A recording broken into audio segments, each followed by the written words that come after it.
How is it going, everyone? Welcome to Need for Speed Underground. It should be the last stream, most likely. Well, depending on how hard the final events are gonna be, I guess. So I think that YouTube is taking a little while to start the stream. Like yesterday, in fact, I checked the VOD at the beginning, and like the first 40 seconds did not happen.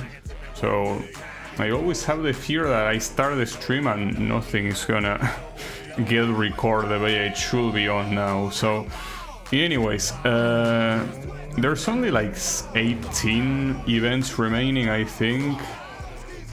Well, depending on what progress means. If 93 is current event, there's, well, around that amount. So Chad's new toy, very nice mission to start with. Well, let me show you how the big boys play. How the big boys play. Yeah, and you know what? That's what I mean with the narrative of this game. I kicked this guy's ass like 3 times already, so why do you call yourself a big boy? Like, come on, dude. Like, you just look like a moron to me, or to anyone, I guess. I mean, it's like, what are you doing? Oh, a skyline. A skyline? Well, actually, a skyline and a seal. We have 2 Nissans in this thing, right? Correct. And then a random Honda. You can say that half of the competitors are Nissan, and it will be right.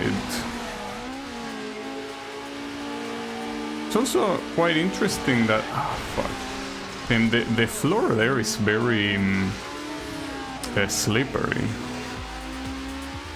I was about to say that it's interesting how there's only like, maybe I'm wrong, I should check again, but I think there's only 2 European cars in the whole game.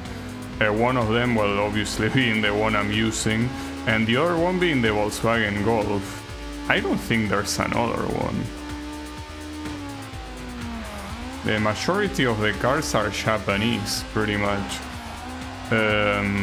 With only, I think, one being American, which is the Ford Focus. So, I mean, I understand that like the American import scene is precisely about mostly taking cars from Japan, but no love at all for Europe. Well, I mean, there is at least a little representation, but yeah, very, very little.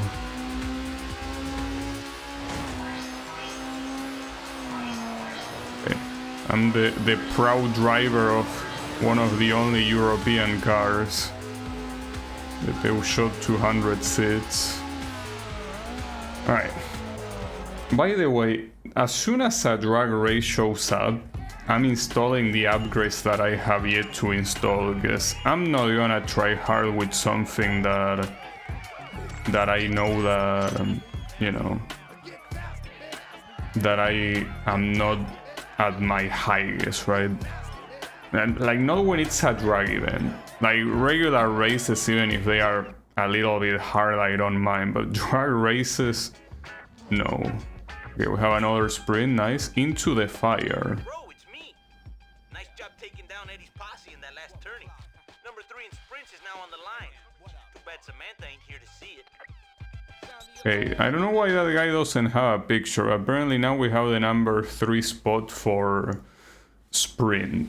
And this should be the last one, right? Because we already got it for drag, for drift, and I'm pretty sure for circuit as well. So this theoretically should be the last one, right? Theoretically.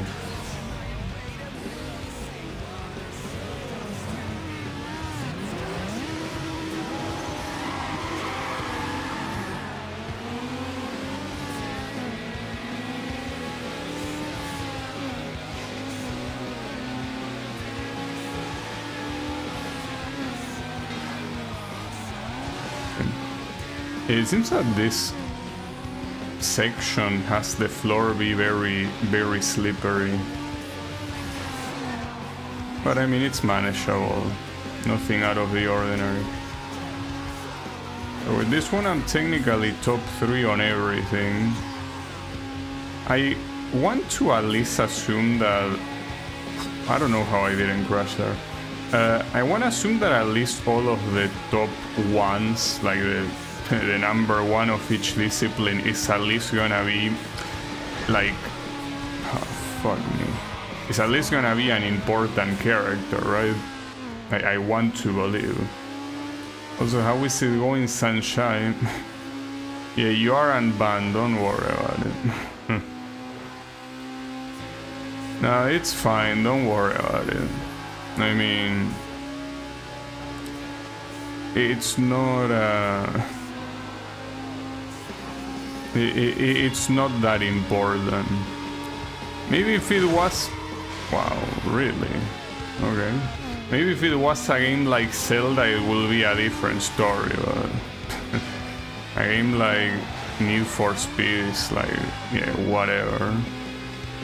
Nah, but I still, even though obviously I don't like spoilers, I, you know, usually don't mind that much. But yeah, it's just a good idea that if there is a game that I never played, and that I do plan on playing, to say as little as possible about it. Even if it's, you know, a game where story is irrelevant.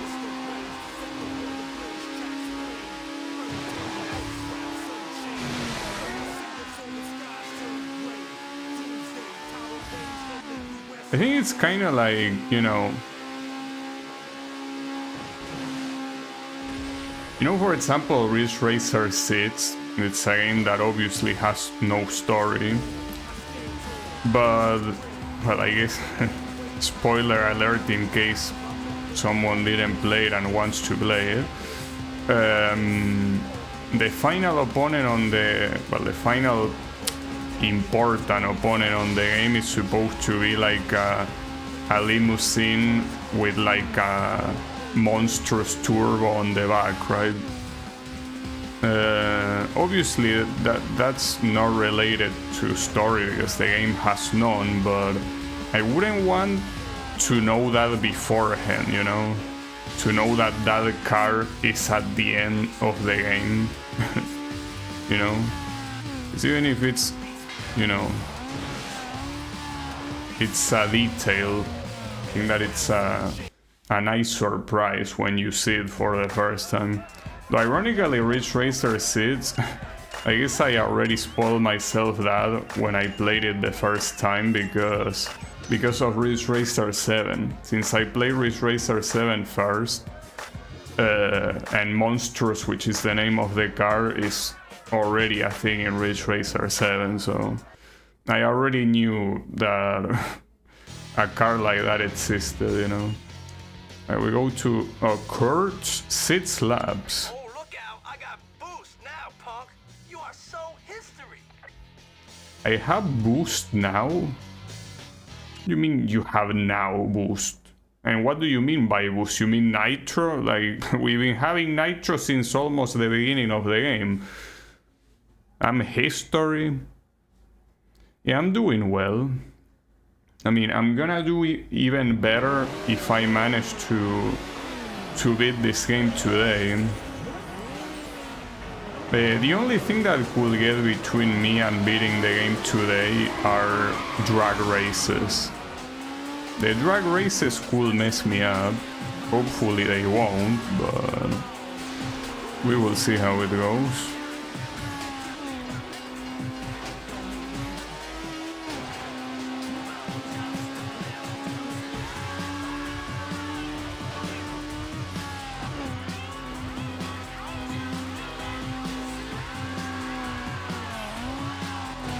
What the hell?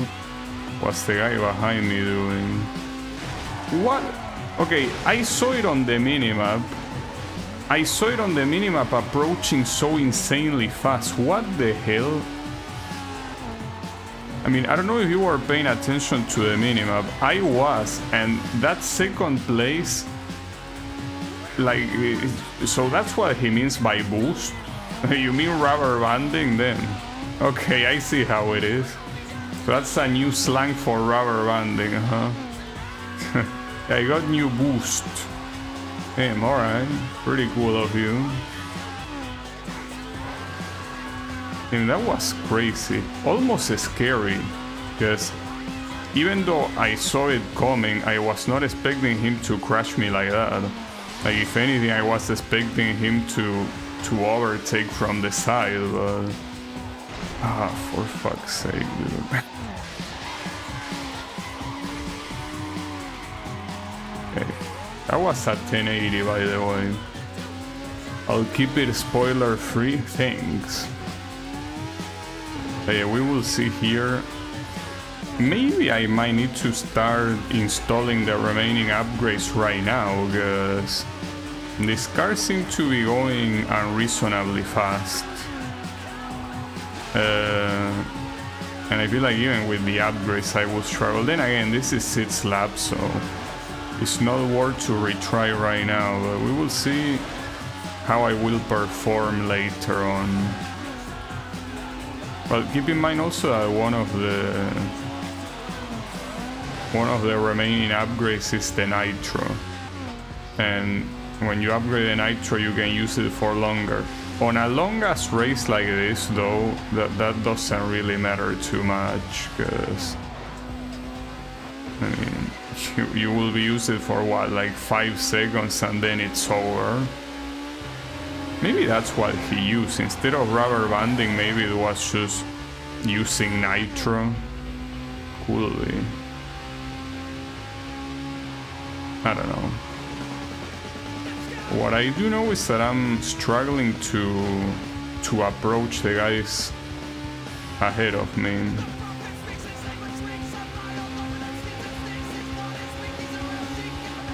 But I'm getting closer.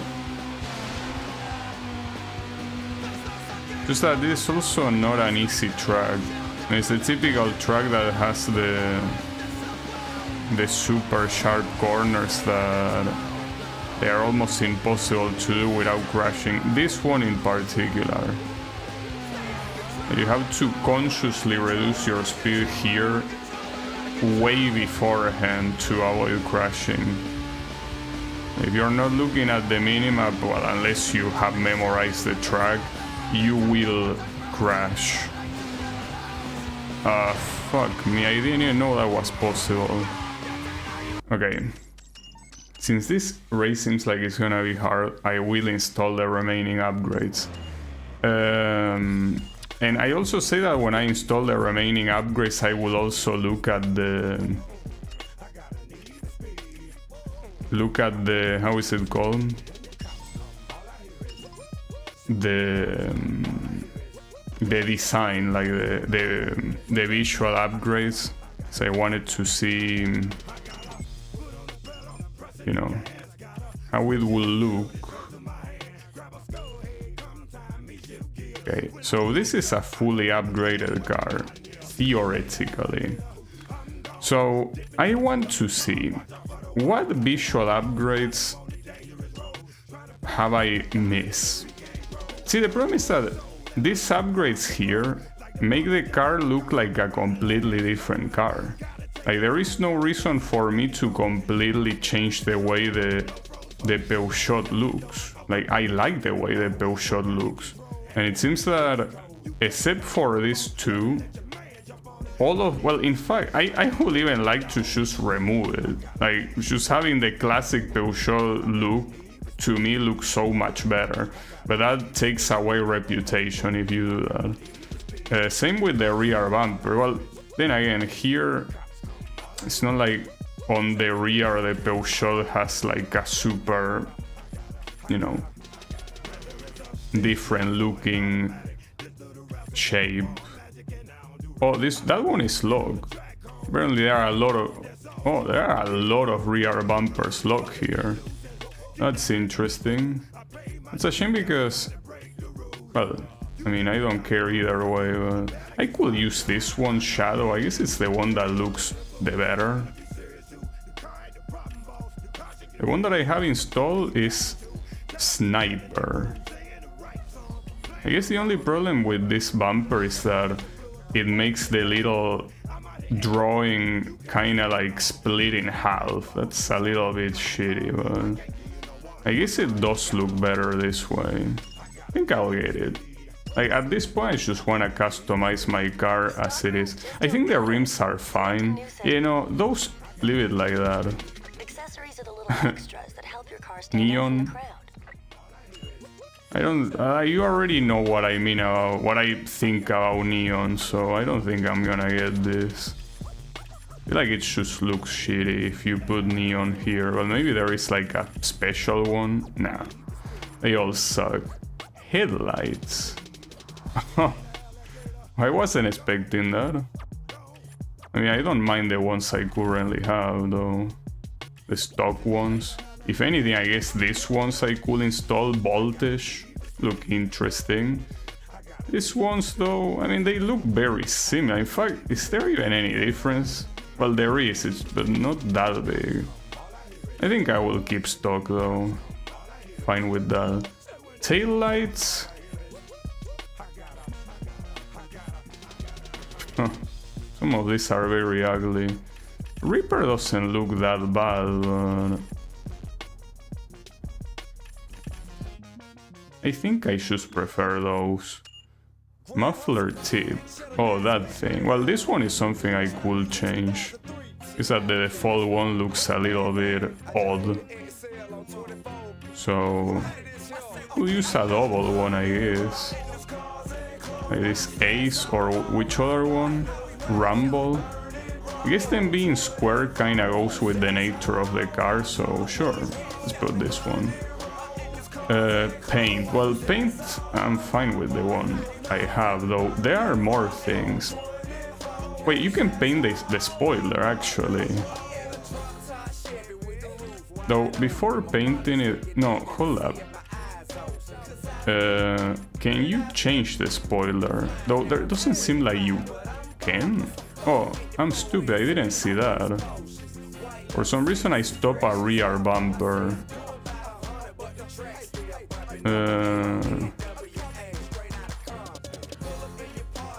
A lot of these look pretty similar, honestly.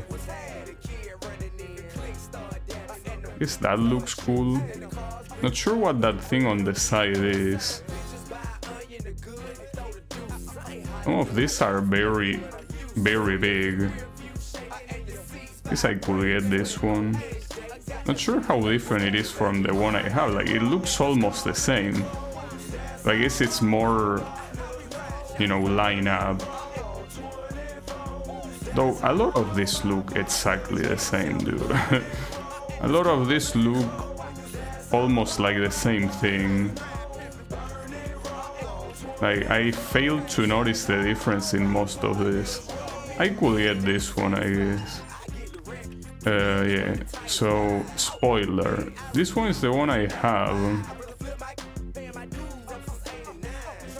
So it's pretty hard to make a spoiler look good in a car like this, honestly. This one doesn't look that bad, I guess. Or this one, for example. Yeah, that one actually looks quite nice. I'll take it. Apparently that gives me less reputation than the one I had before, but that's fine. Wait, there is still more body I can change. The hood, no, the hood, this one is fine. And the roof is... Wait, what's this? Oh, I didn't have one of these. Should I really change it? It's like it's adding clutter for the sake of adding clutter, really. I think a clean roof looks better here. Yeah, accessories, headlights, taillights. What's the... Yeah, no, this one I already saw it. Window tinting. Oh, that's what it means. Well, this one doesn't look bad. The normal one looks... Though, the normal one looks fine to me. know if a dark blue.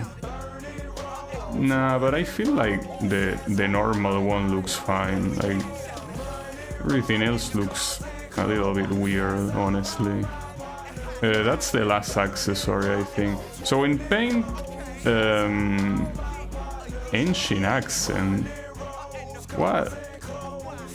When will you ever see this? I mean, you're supposed to keep that close, right? Let's same as that. How the fuck will you see that? No, but these ones are fine the way they are. No, don't change the muffler tip.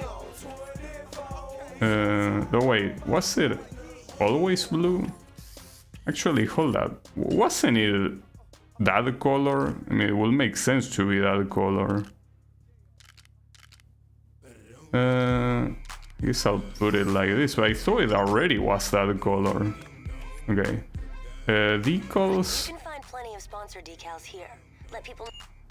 Sponsor decals. Oh, that's what you mean. Yeah, I didn't use any of this, but I think I have the Jackson Racing one, right? We'll do that, I guess. Though I don't like the fact that it repeats itself. I feel like only one will look better. We'll use this one, New Speed. Sure. Vinyls are large stickers you can put on. Well, the thing about vinyls here is that it's because it's a unique vinyl, so you cannot really have multiple. No, I didn't mean to replace. No, leave it as it is. Oh, and that's it, right? Okay. I think I'm leaving it like that. Though, couldn't you put sponsors in the side? I thought yeah. It's just that the menu is a little bit weird. Sometimes feels like it, does what it wants. I could put the Yokohama one, yeah, why not? And then, wow, you can essentially turn your car into like a NASCAR car. And you have multiple slots. Oh yeah, no shit, you can actually essentially turn it into NASCAR. You can put so much shit in here. That's crazy. Not to mention it doesn't block anything else, so it doesn't look that bad. Yeah, alright. I mean, I will. I mean, after all, well, that one will already block it. But in fact, you have you can tell that each slot goes into a different part, so that's also pretty nice. The visual customization of this game is certainly the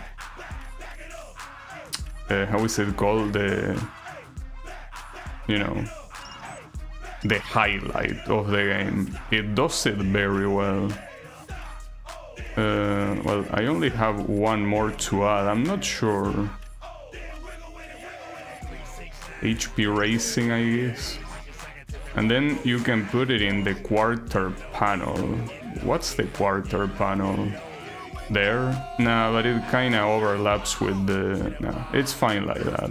Alright, I think that's fine to me. Yeah, putting in the hood also... Well, doesn't work because it's a custom hood. Okay. That's the way I'm gonna leave it. Sorry I took a long time to customize it, but I said I will want to customize it after essentially fully upgrading the performance, so I just wanted to do it. Not to mention that it's kinda like the intended way to play the game, You gotta make your car look like the way you want it to look. But yeah, there you have it. I think it looks fine like that, personally. I mean, it doesn't really look that much different, honestly, but I think it's cool enough. I mean, from behind it really doesn't look that much different.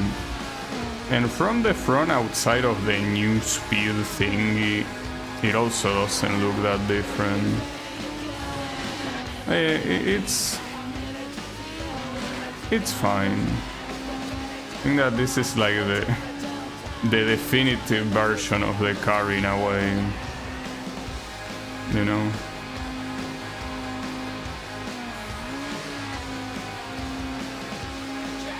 So honestly, if I completely remove that Samantha's custom vinyl, it probably will look better. But I feel like that will completely remove identity from the car, you know. Like it's already supposed to look like this. So yeah. Not to mention I will probably be looking for even longer, and that will be bad. I already took quite a long time to customize it, but yeah, it's essentially what I gotta like the clear best thing about the game is the visual customization.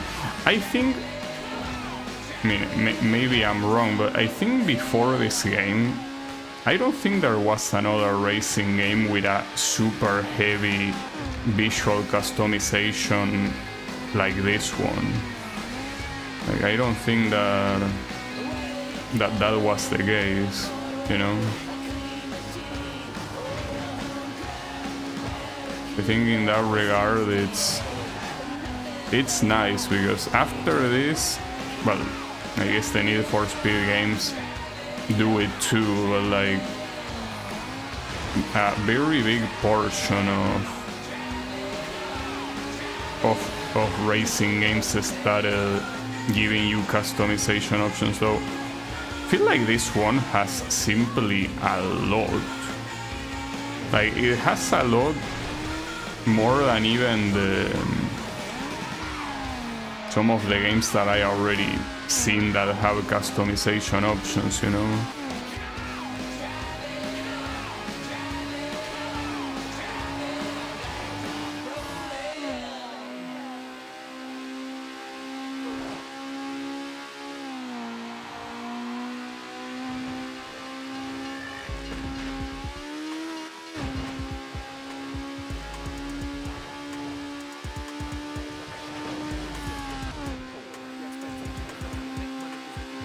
I feel like it's a shame that aside from the visual aspect, there is not really anything unique about the cars. Like apparently they all behave exactly the same, you know.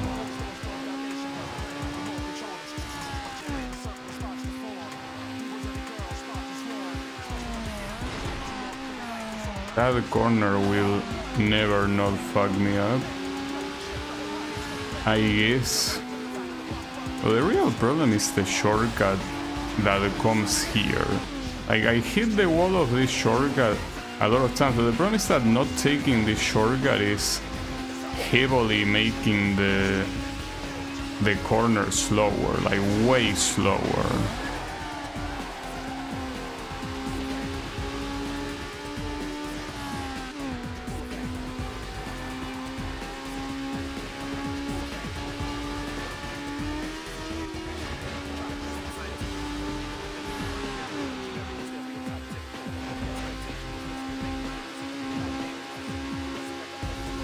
So the cars are starting to reach 300 kilometers per hour.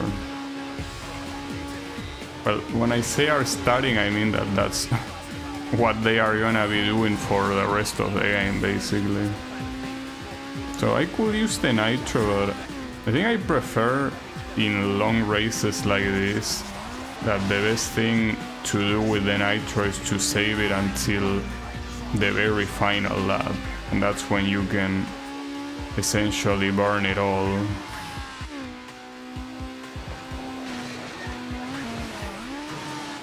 Again with this shortcut is so fucking shit, dude. It's not like the regular path is better, but I keep falling for the same shit. That's the issue. So until I can stop with that, it's gonna be a problem. Damn it, dude.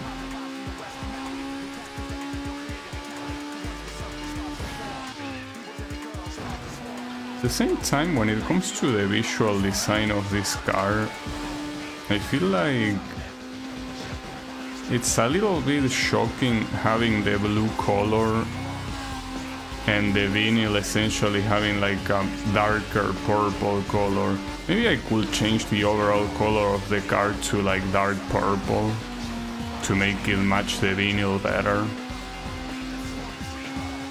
At the same time, it's not like it looks bad, but it kind of looks a little bit shocking going from the vinyl to the regular painting. And it feels like it belongs to two different cars.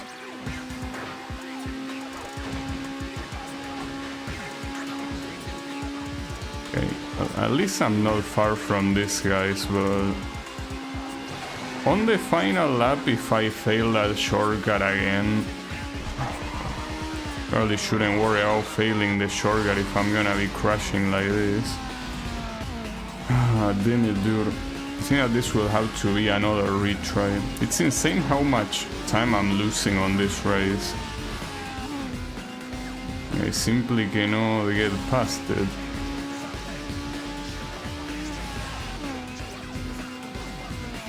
But if there's any time that you should use the nitro, it's now.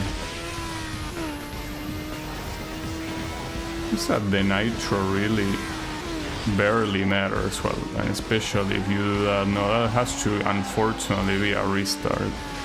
There is no way I overtake these guys here. I wanna keep going, since I mean at this point there's so little remaining of race now. Damn it, I think that I'm gonna get filtered by this race. Unfortunately, everything about this track is hard. There's not much I can do about it.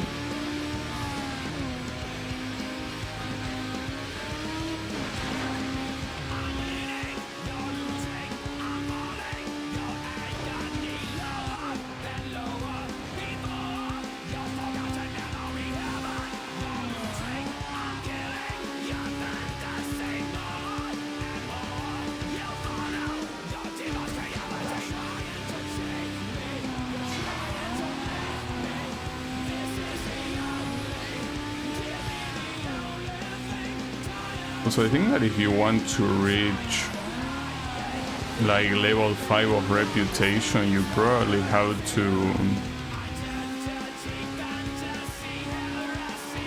like purchase every of the expensive visual modifications. Like at that point you cannot afford picking what you want, but you need to pick whatever costs more money, most likely.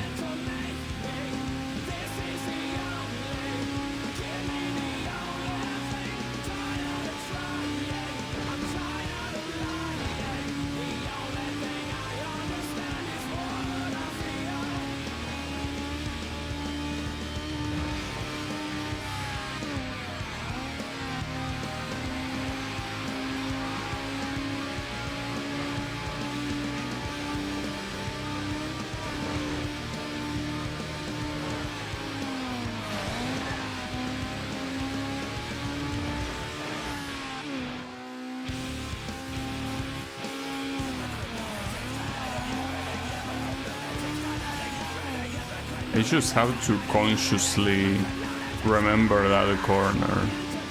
I cannot simply rely on instinct here. I have to actually look at the minimap and pay attention to when I need to start using the brakes. Because you know, usually when I play racing games, I'm not really actively thinking of what I'm doing. Simply going autopilot pretty much.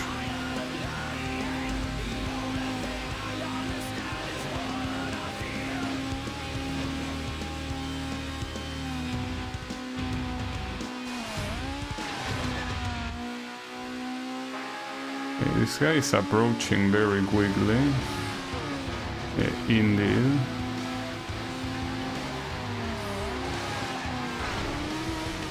what the hell was that collision, dude? Like, you made up the jump at the end so badly. Like, that collision could have never ended in that. Whatever.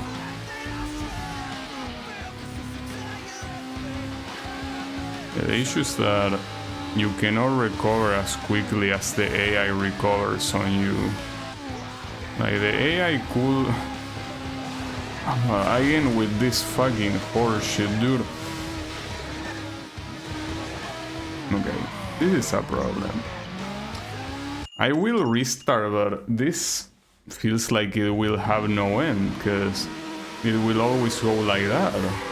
I cannot help just falling behind. Damn it.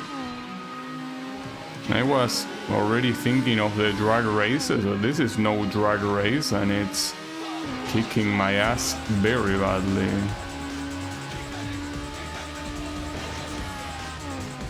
I'll try.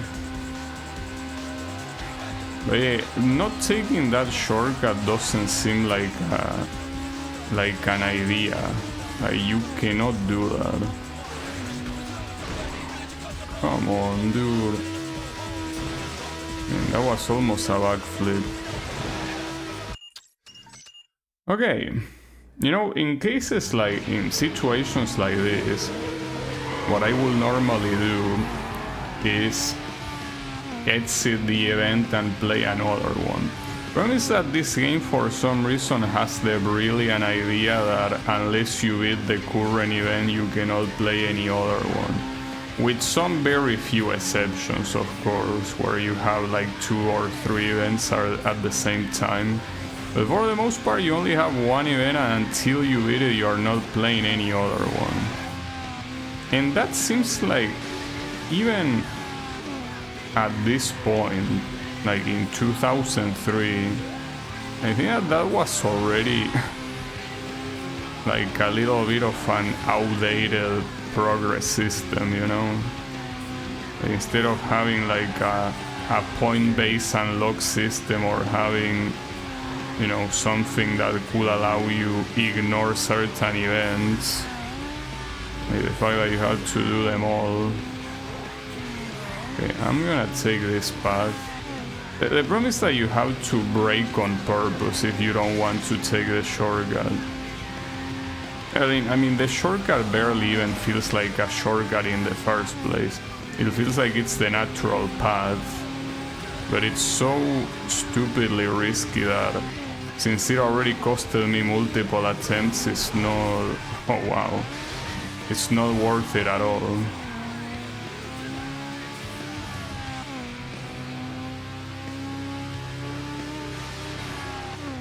Unfortunately, there is not a single interaction like that against other drivers that can ever be in my favor. Because everything is gonna make me waste time, and obviously someone else is gonna take that place.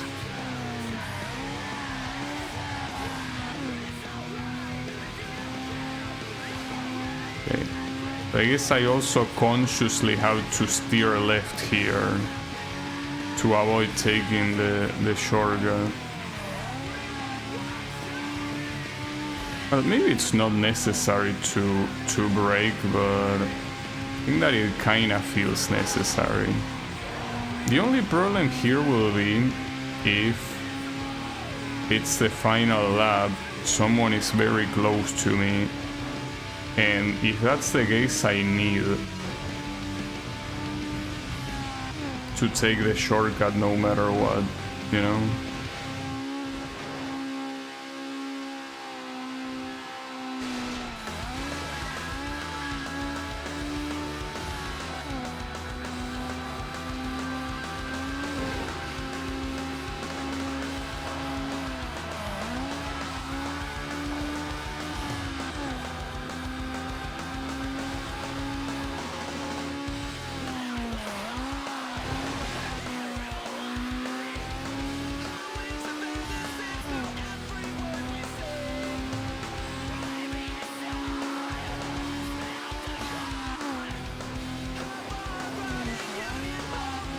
guess the issues are the walls in this section.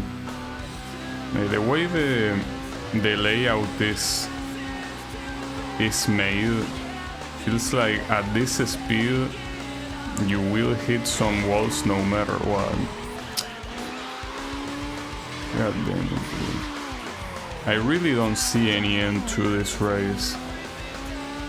Because if this keeps happening, I cannot win, you know?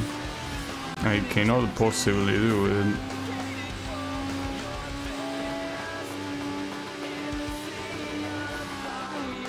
Not to mention that they can reach you at any time when you are ahead, but it seems like at this point of the game, they no longer do any negative rubber banding or anything like that. Like they just go.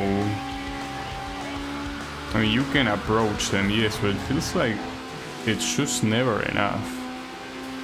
You know? Feels like you're chasing a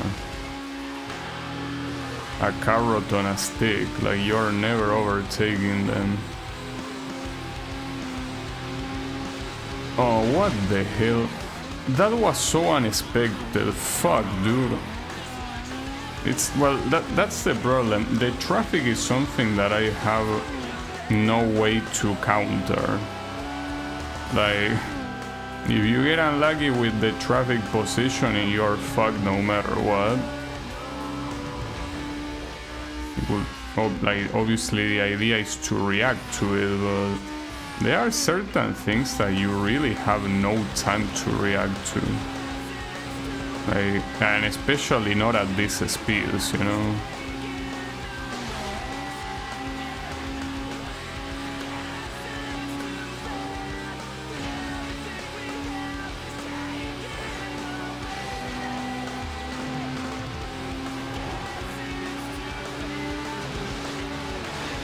Oh shit, okay.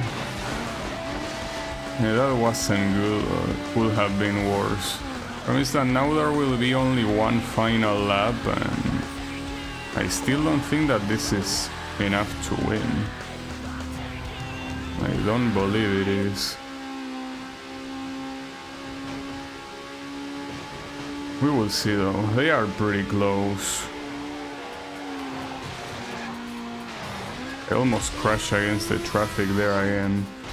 Never mind, I actually crashed against the traffic. Yeah, I don't think how, like, sideways traffic should not be allowed in this game. Like, what are you even doing, dude? Because it's simply unreactable. And since there is no proper crash system, you crash against one of them and the amount of time you're gonna lose is insane. This feels like it already will go to a restart. Yeah, unfortunately this is the only event available right now, because otherwise trust me that I will already have picked something else, but I can't. It has to be this one or nothing. That's crazy.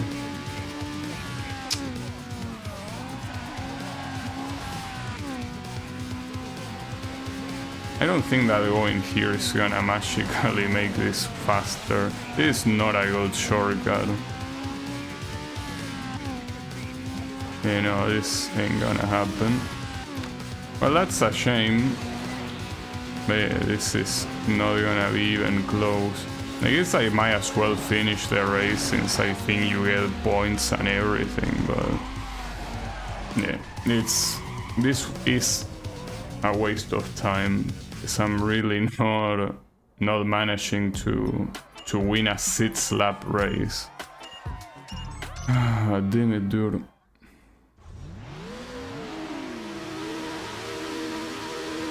Yeah, at this point I feel like I might not be able to beat the game today. Especially whenever tournaments appear. Since I'm already struggling with single races. And I really was planning to beat it today. Well, then again, I don't need to play it on the next stream. I could take a break, you know. That can always happen. I'll have to play it until I beat it, you know. It really feels that once you get overtaken once, you are never taking the lead again. Like at that point it's better to restart. That's very annoying. I do believe though that this shortcut I need to take it. Essentially the issue with that shortcut is that if you crash against the left wall, you will most likely bounce into that wall that makes it impossible to recover fast. That's the issue of that shortcut. So of course you can try simply aiming at the middle as much as possible. It's hard. Oh, what the hell? So I guess we're now adding new obstacles, huh? Things that didn't matter before now matter. Cool. Pretty nice.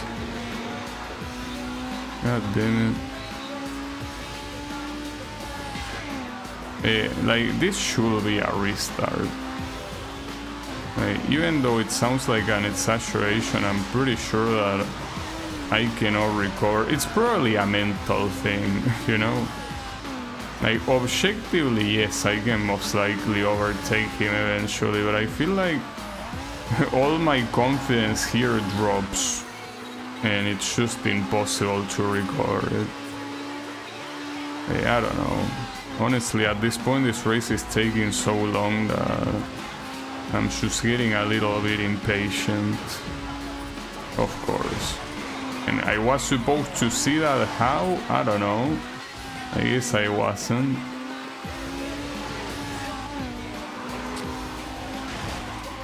And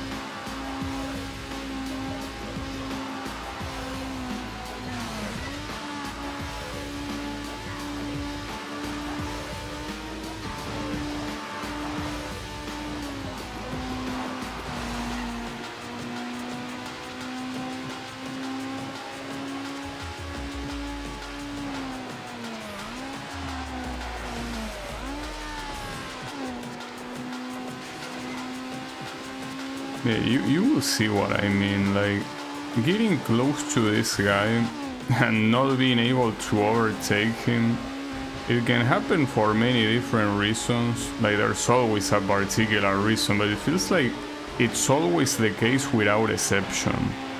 Like, you can get close, but you are never overtaking it again. It would be nice if he crashed against something at least.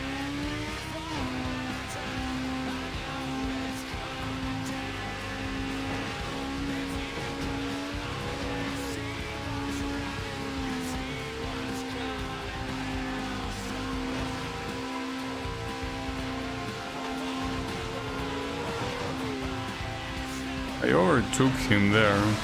I think it might be the first time in all of these attempts on the race where I lose the first place and I recover it. No, I guess it didn't last too long. That's a shame. Wait, I changed the camera. I pressed the wrong button.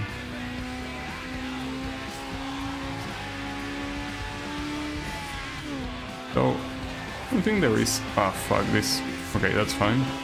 I don't think there is that big of a difference between the far and the near camera. No, don't flip. For fuck's sake, dude.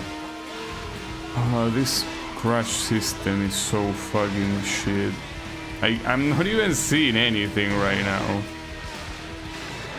I'm surprised that nobody thought that that was a bad idea. Like, having a crash system that is so shit. Like, you would think that someone at least would have mentioned something. But no. Now what's even worse than losing the lead, I'm in very last place. Oh, that was an impressive drift and actually useful. Something tells me this won't happen again. Come on, dude.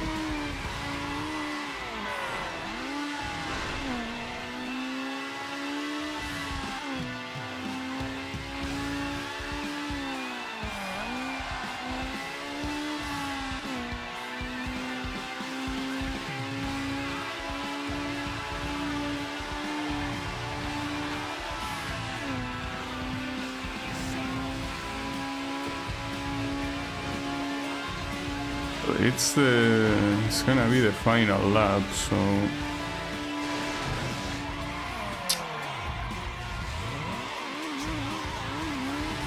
oh man, I don't know why I'm quitting since there is no other event, but I just want to make sure I didn't miss anything. Unfortunately, I didn't. Fuck, dude. Shut up. Okay, this is a problem, because now I'm tilted. And this is only like the third event. Actually, that's pretty sad. I think that this is the third event of the day. Like, I only beat 3 events. And I'm definitely not beating this shit today. At this rate. That's very annoying, really.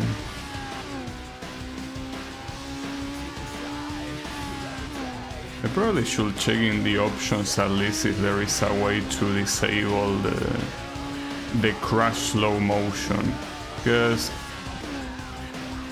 even if the crash system is still shit, at least by the camera remaining the same, you should be able to have a little bit more control over what you're doing, you know?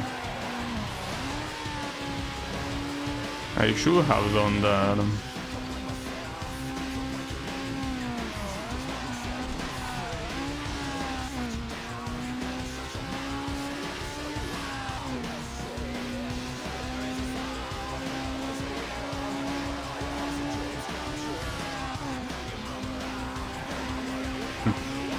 Maybe the real issue here was visually changing my car.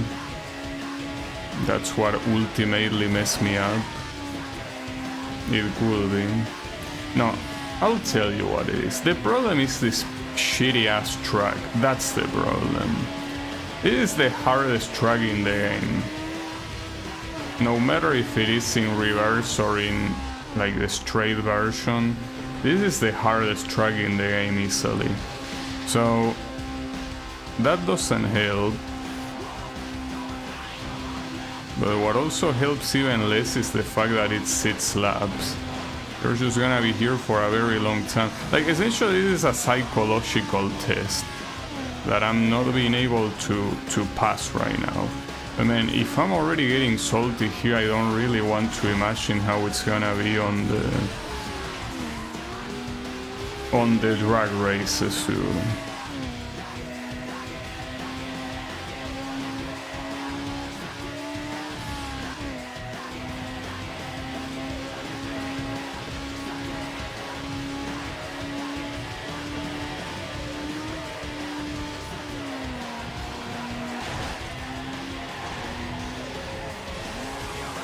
Give me control of the car, for fuck's sake, dude. How annoying.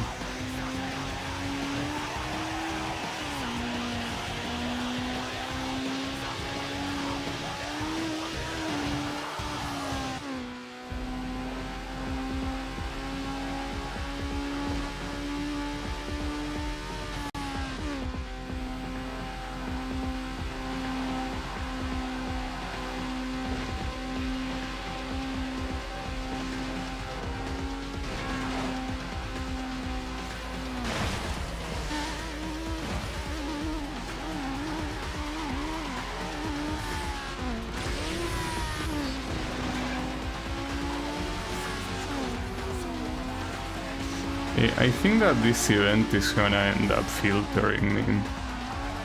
I think I actually cannot pull it off.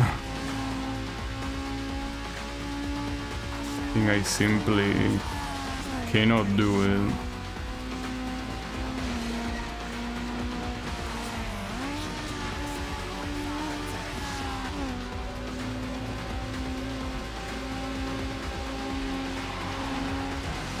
Okay.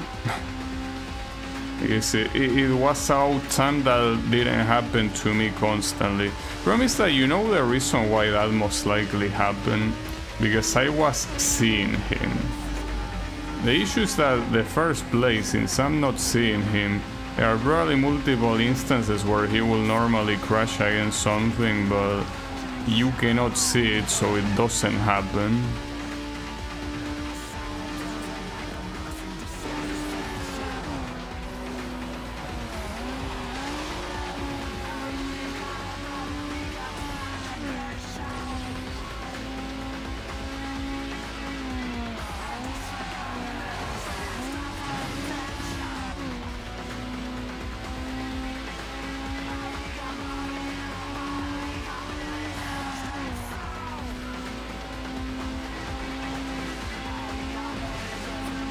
Close.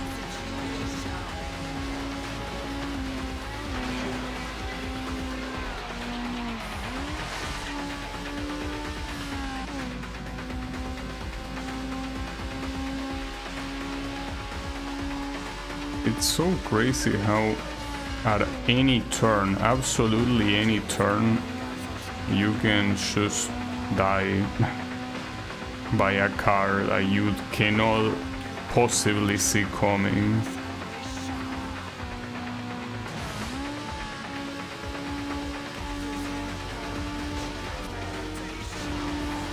Yeah, I'm also annoyed at how hard it is to reach these guys.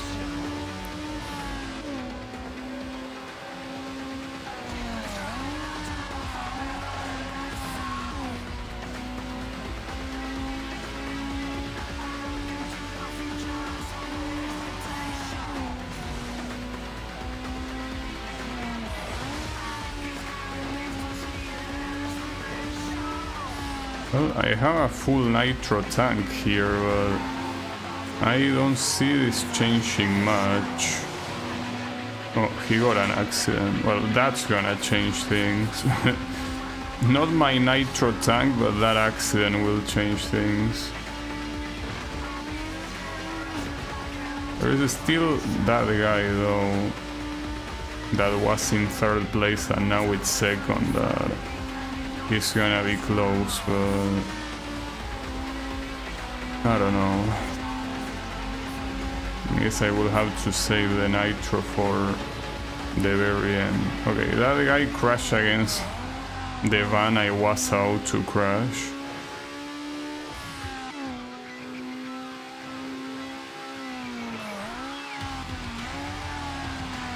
Okay, good corner. So the only thing, well actually I could fuck up the shortcut and also if there is a traffic car ahead. Both things can easily happen. Okay. Like mostly in the corner. This. No. It didn't happen, so finally, dude. This took, I'm pretty sure this took 40 minutes to beat. Like, I can't believe I just got stuck here for so long. Unbelievable. Actually unbelievable. Hey, get me out of here. Get me out of here, probably just to throw me into a drag event. Hey, all performance upgrades. Whoa, you won the cover from Maxi Tuning. Freaking cool. It doesn't look bad from above, actually. Yeah, I think I'm satisfied with how my car ended up looking. Also, that's Spanish, I just realized. It say like on the top of tuning. Some trial. Starting to think I'm liking our little visits. Wrong. I like seeing my upgrades win races. So prove to me you can win, and I'll see what I can do. Wait, so here there is another upgrade. It's a unique performance upgrade on my car. Okay, so we are not done yet. Like, this is not the... like the ultimate version of the car. That's interesting. I mean, what are you gonna install? I mean, if it's something that makes the car faster, I'm not sure if I would like it. I can barely even control the car as it is. So making it faster... well, maybe it will make you pick between what upgrade you want. And maybe there will be one that gives you better handling. So honestly, rather than handling, something that is always super valuable is acceleration. Like, top speed in this game is, I will say almost, well, it's not irrelevant, because obviously you have a very low top speed, then you're not gonna compete against the other cars. But the thing is that if it's only a very slight amount of top speed, like, you're not gonna feel that difference, because most of the times you don't have a straight long enough that lets you speed up all the way to your highest speed. And then another thing you have is the drag racing, that the top speed is also something that you barely reach. Like, at that point the acceleration is way better. Okay, this was free as every single time trial is, I guess. So what upgrade do you have for me, mister? What is so important for you to need to test me again? Like, what about it? Come on, show it off. Did that win make you feel special? You ain't nothing but ordinary. Your car with a few of my parts in it. That's special. Okay, so you can actually pick. Doesn't seem like it affects it that much though. So this one, wait, what does this even affect? Like, yeah, weight reduction, but it doesn't seem like it affects any stat. Then you have, oh, it affects acceleration maybe. This one affects handling. Okay, so essentially this, oh, there's more. Hold on, there were only 3. I don't know what suspension affects here. I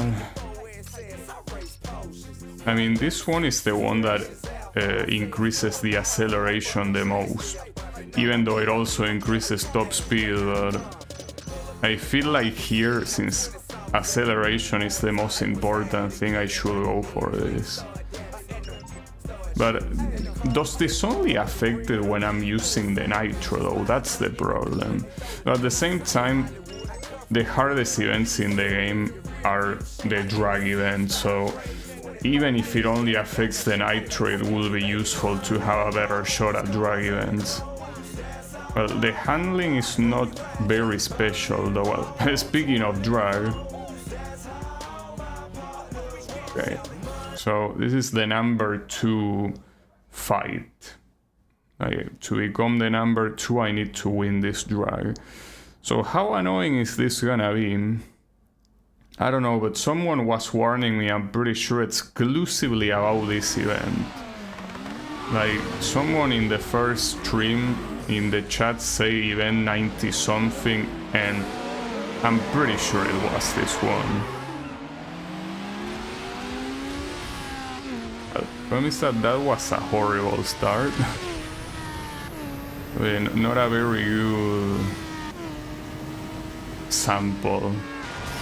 Okay, well, I got fucked anyway, so that attempt doesn't exist, don't worry about it.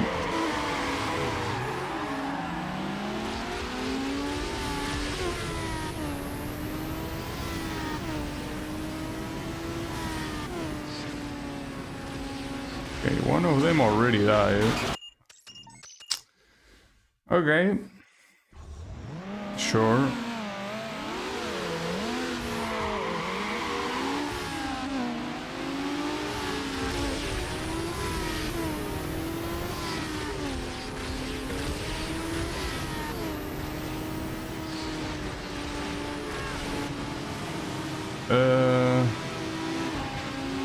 Well, that wasn't the most elegant landing, but it worked.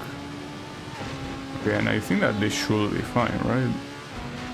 Yeah, okay, that worked. So if this was the drag event they were warning me about, they don't know shit. That was not hard at all. Yeah. Well, I mean, it wasn't harder than any of the previous ones. It was just that regular drag event. We will see, maybe the hundreds will be the real issue. Well, we're about to get there, so maybe. Circuit, sure. Damn, another one with 6 laps. Well, as long as it's not that track with the Chinatown that is so absurdly hard, I think we should be fine. For the most part. Surely.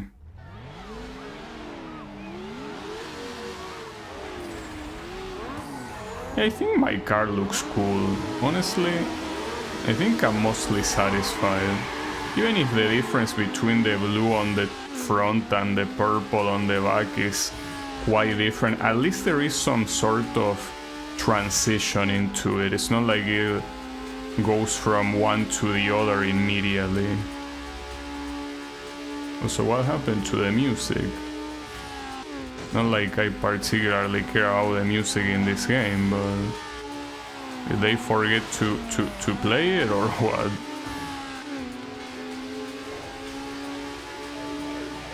Other guy. Well, that's not really a shortcut. Okay, there is music. It's just that it was quiet. Yeah, I hear it now too. How is it going, Wasabi? Yeah, I can hear it now. Alright, on the right side, this track is way easier than the Chinatown track. Like, this one should be fine. Because this one, it basically goes into this little... I'm not sure how these places are called. Like, these things have a name, but like, where basically it's like the sewer water goes to. The point is that it has that, and then it has this weird port area that as long as you stick to this specific path, it's very easy to do.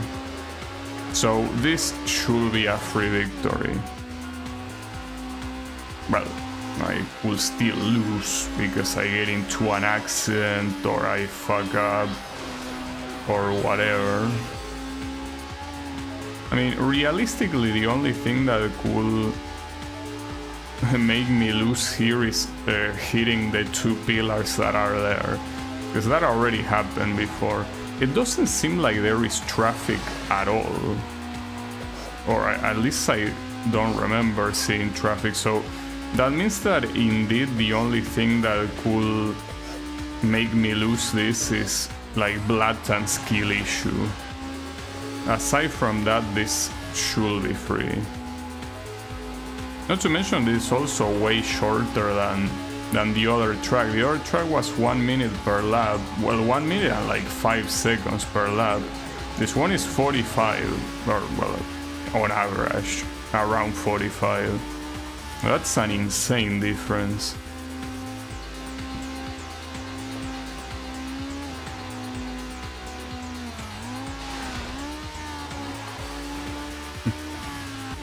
I guess when I eventually play Underground 2, I'm gonna miss this car.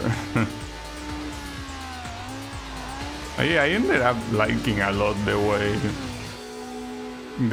way it ended up looking. It's a shame that lore-wise, apparently we fought Samantha, which is the girl that was, you know, responsible for the vinyl. that is the one that kinda gives the car the design it has. But yeah, I mean, I wouldn't have done it. I mean, you know, here's the thing. In any game that gives me choices, and those choices involve picking between people, I always pick whoever I started with. Like, without a doubt. It's just that I usually don't play those type of games, so I don't have many examples, but here, if it was a choice between like who you wanted to follow, I will just stick with Samantha till the end. Okay, this might be a problem. I still have nitro though. No, that's fine.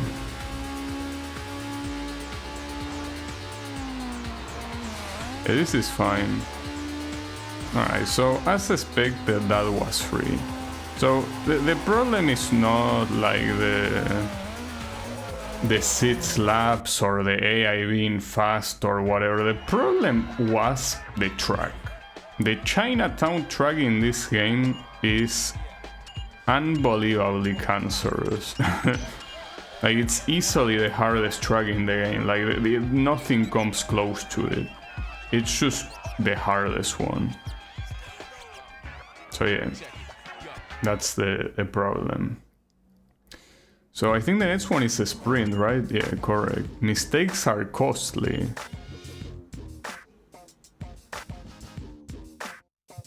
Okay.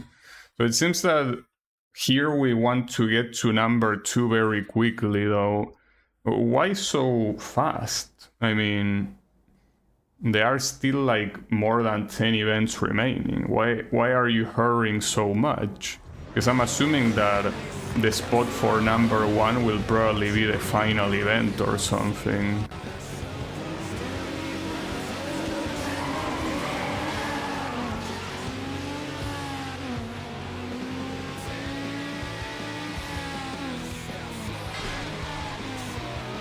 I think that was a shortcut. It's okay, it doesn't matter because this is a sprint. So once you're past that, you're not gonna go there again. Well, unless you need to retry, but...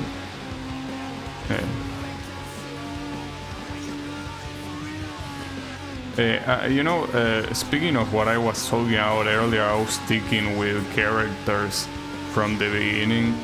That's what I did in Ace Combat 3. Not the one I played on stream, because the one I played on stream is the American version that pretty much has no decisions. It has mission after mission. It's a linear game. But in the Japanese version, you have a whole bunch of paths depending on the decisions you make. And when I play that, I essentially pick all the decisions that involve staying with the first character you are with. And you get a bad ending for it, by the way. Also part of the reason why I don't like the Japanese version of that game. I mean, it's technically not a bad ending in the sense that every ending is a bad ending, with I think one exception, and if anything it's a bittersweet ending. But yeah, essentially the path that I took was one of the bad endings.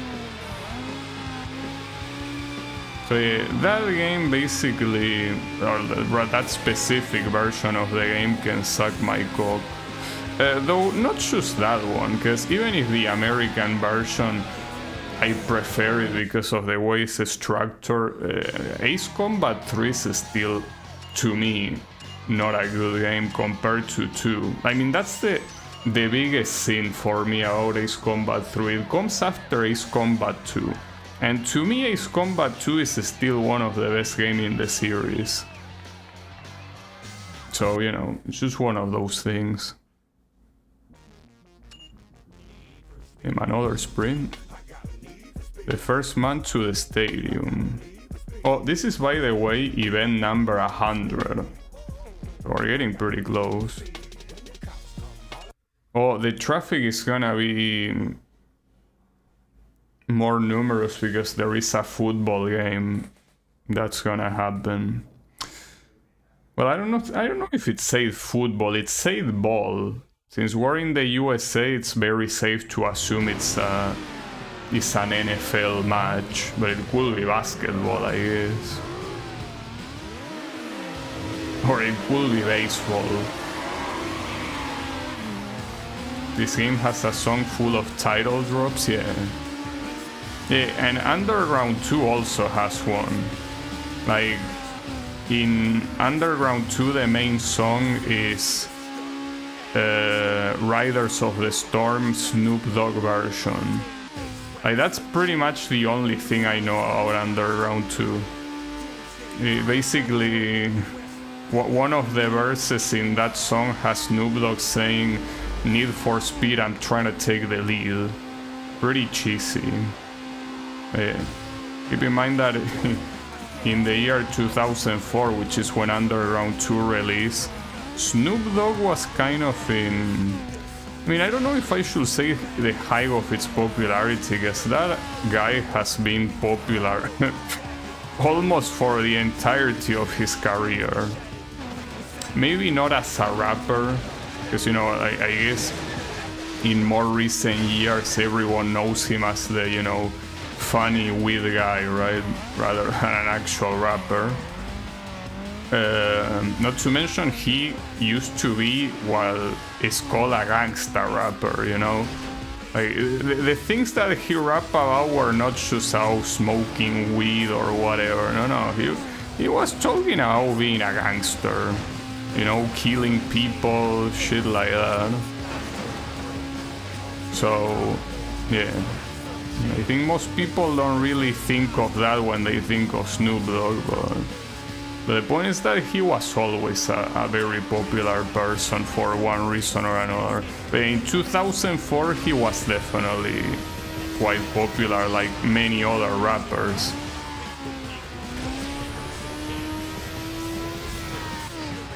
That's not gonna be enough, unfortunately, but on the right side, this is since it's a sprint race, it's short. Also, by the way, they say that there will be a lot of traffic. I don't see a lot of traffic. What traffic are you talking about? Are you talking about air traffic? Like there are a lot of planes or what? If you're talking about cars, the only cars I see are me and my competitor, so...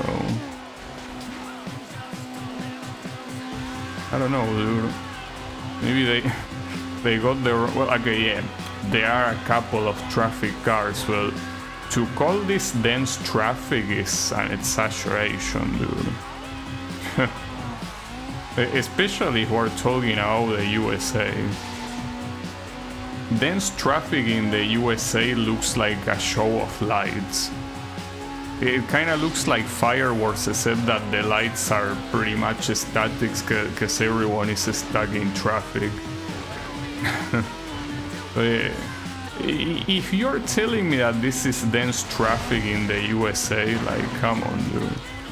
It is maybe dense traffic in... I don't know. In the middle of a Kansas desert. Yeah, it is probably very heavy traffic there. And not even this part with the highway has a lot of traffic. I don't know, whoever was writing that description, I don't know what he was smoking, or maybe the director that told him, hey, this is gonna be an event with a lot of traffic, and no, it isn't. Someone fucked up there, that's for sure. Yeah, traffic, if anything here, if it wasn't for the fact that I was paying attention, I would have said that there was no traffic. Well, that's what I initially thought. Okay. Well, yeah, I don't know, dude. You probably have to step it up. Oh, also I unlocked the level 3 rear bumper, so technically I could check them out now since I couldn't before. At the same time, I don't dislike the one I currently have, you know. I think it gets the job done. Okay, I'm gonna take a look, simply because I'm a curious person. So rear bumpers, what do we have? See, like, this Wolfpack one looks cool, because it complements the shape of the Peugeot. And this one also looks nice. This one not so much. Crank. Actually, a lot of these look exactly the same. That Frenzy one looks nice, but... yeah, I could bring the Frenzy one, I guess. I think it looks cool. Though the Shadow one that I'm using right now, I like the little... actually, hold up. Frenzy. I think that for this particular car it looks better. Because that's more similar to the Peugeot shape, rather than the one I'm using that is... I mean, it's pretty similar though. I think I'm going for Frenzy. At the same time, that breathing thing on the bottom, I'm not sure if I'm a fan. Well, Crank is exactly the same, but without it, I guess.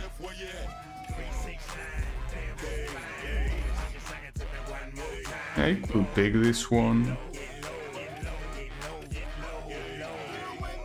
Type B also looks very similar to Frenzy. Yeah, I don't know. Maybe I could just go for Crank. Or just leave it as it is too. That's the problem when I have to decide all these things. I end up looking for so fucking long and never end up deciding quickly, you know? It's a curse. It's the reason why I don't like doing it. I end up wasting so much time. For instance, this one kinda fucks the vinyl. That's the biggest issue that I just realized. And the one I currently have actually goes better with the vinyl. I no change then. Well, sorry for the time waste.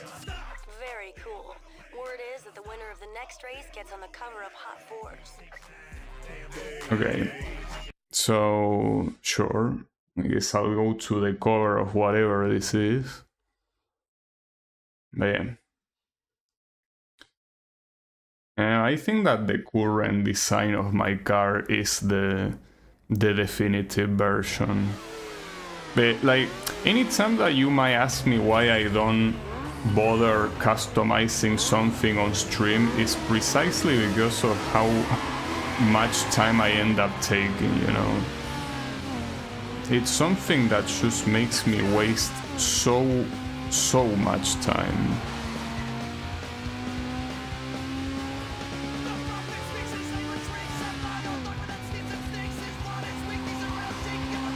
But yeah. It's a bad idea is what I'm trying to say.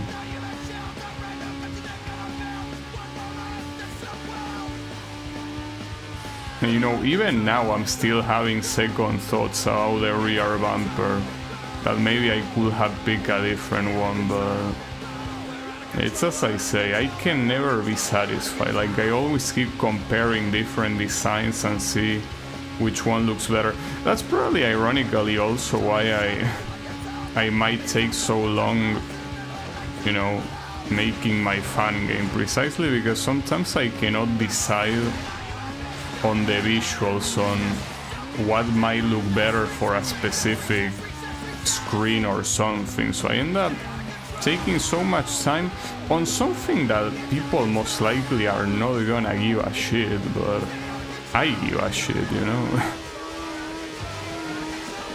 That's a problem. Please let me respond that. No, you're just gonna make me slowly turn. Okay. Well, screw you, I guess.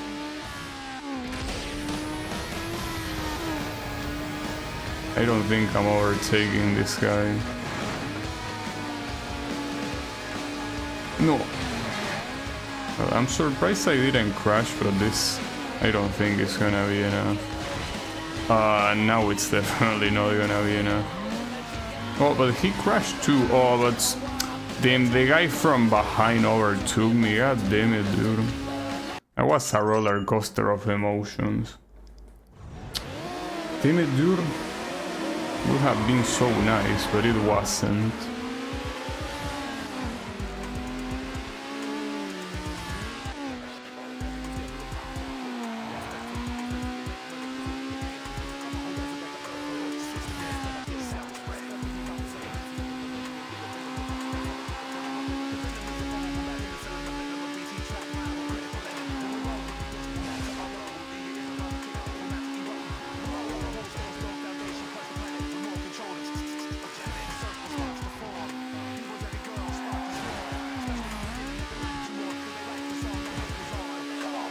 At least it's a tournament of sprints, so it shouldn't take that long, as even a retry is, since it's a single lap, because it's a trail, it's not a problem.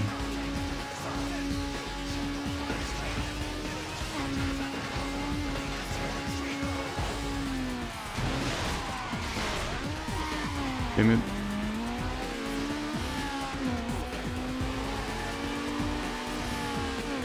Yeah, in fact, you know, they were talking about all that traffic and whatnot in that other event.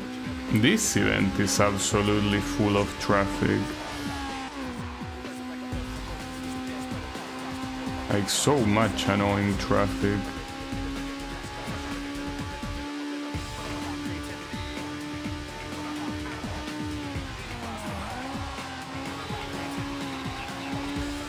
Ooh, that guy behind me is very close. Okay, let me nitro to the end. Oof. Kinda slip a little bit there. And that guy killed himself against the barrier then. That's wild. I don't know why they do that. They cannot help it, I guess. Okay. Yeah, next race. Get me there. And I think that so far it's safe to assume that this is only gonna be 3 races, just like every single tournament so far. Well, race tournament.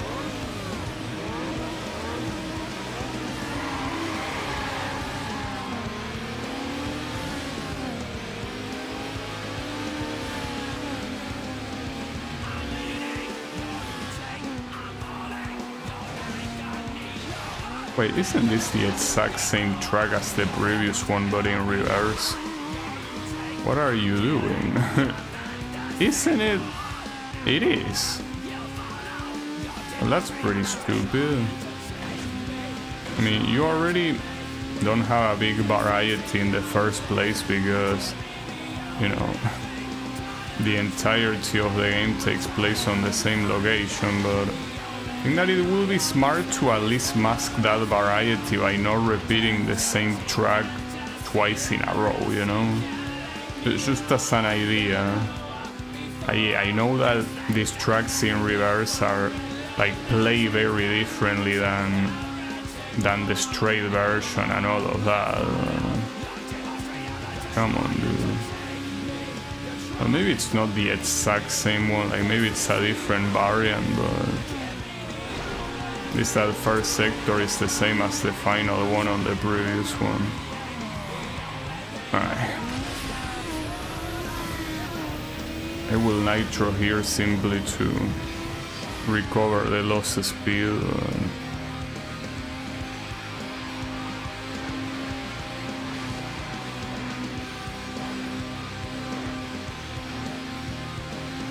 Oh, okay, it ends on the port, so it's not the exact same track, but yeah, they should simply reuse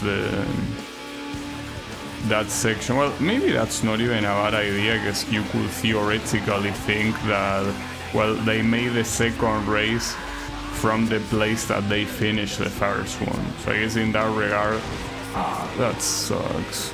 It's okay. I didn't lose control, but the problem is this little guy here. Oof. Okay, that was a very weird interaction, but I'm super grateful it ended in my favor somehow. Okay. Oof. Him. Alright, so there should only be one more race, right? And if I get second, I will still win, so I guess let's just aim for second. That's the only position that matters here.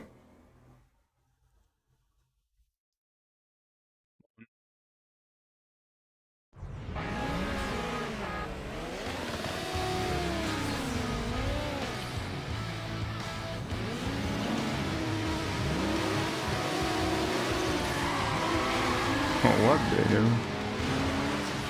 Yeah, that's instant karma. Oh, he didn't really lose time at all for that.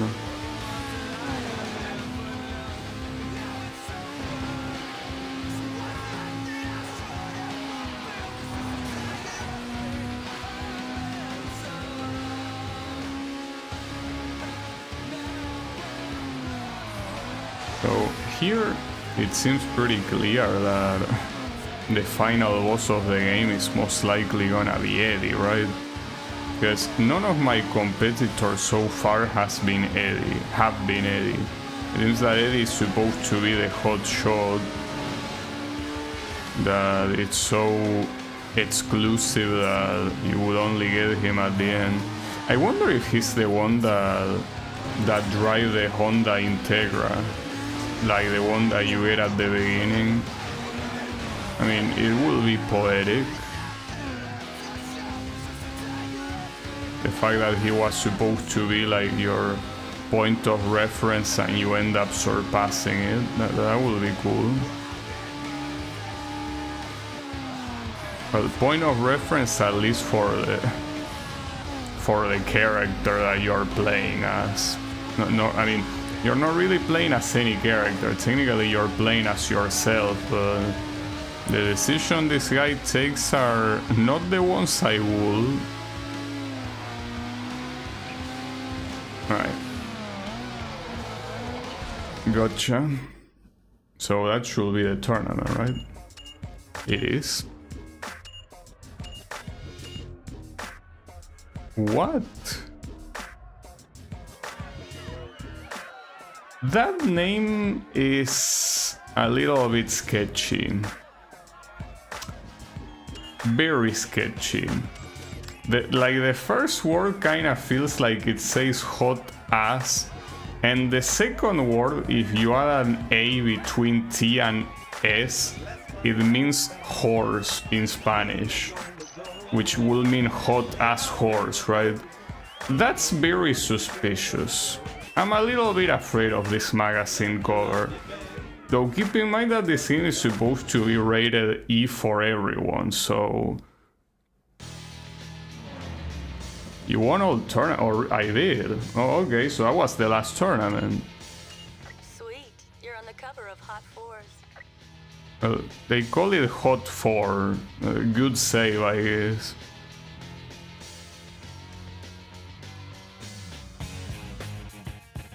It's hot force like the four wheels on a car. They are calling your driving skills hot.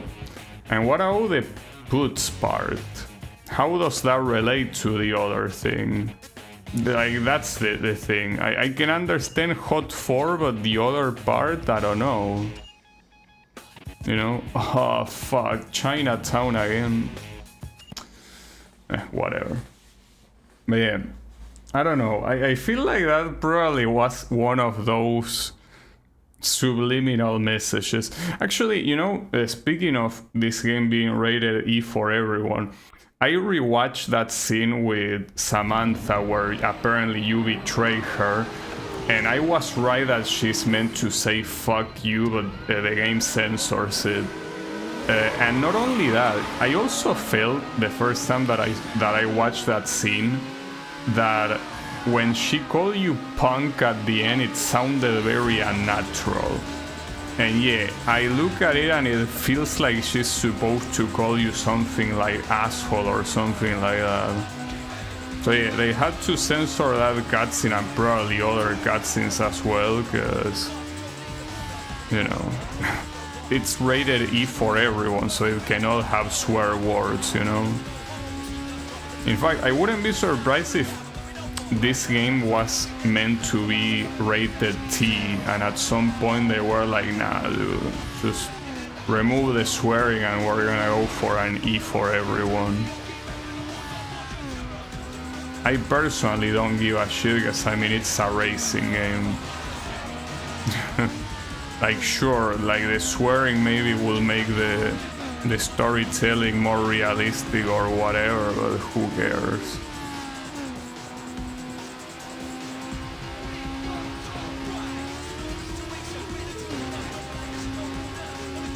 I gotta say that I'm pretty proud of my car. This is some good shit, without a doubt.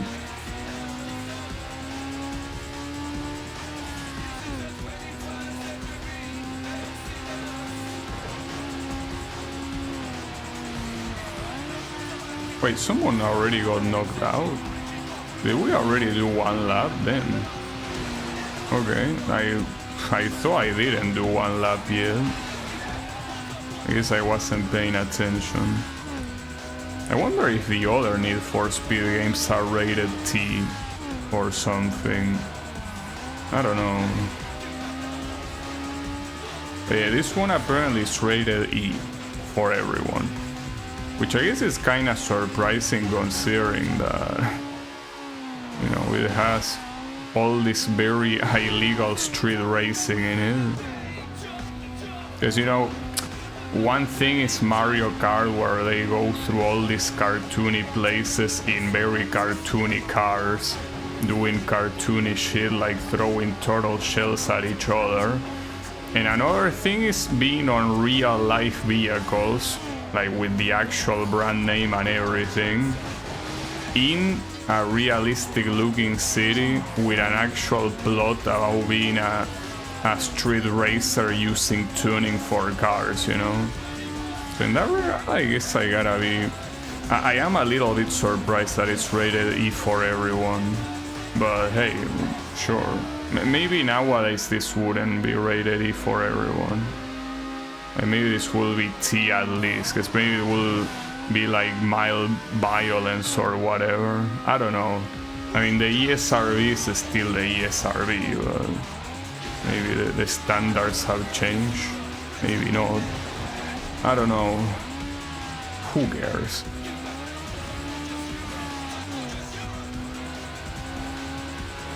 Okay, so the issue is that I don't think I'm winning this one. I really wasn't expecting anything else, judging by the fact that this is Chinatown, but it's time to use the nitro. I mean, it's now or never after all.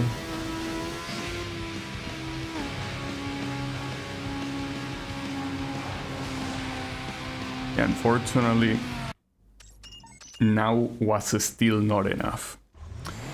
It's fine, it's fine. Also, by the way, I'm surprised that I got the number 2 on everything except for drift. Well, they probably should give me that one, right? 'Cause, I mean, there aren't that many events remaining, and there are still obviously the number 1 events remaining, so they probably should give me the number 2 relatively soon.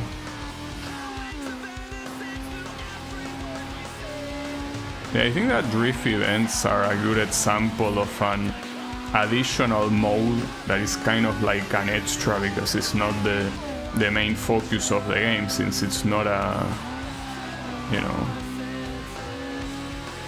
it's not a race mode, which is the main thing about the game, but it's also its own thing that is not that disruptive, unlike the drag race events.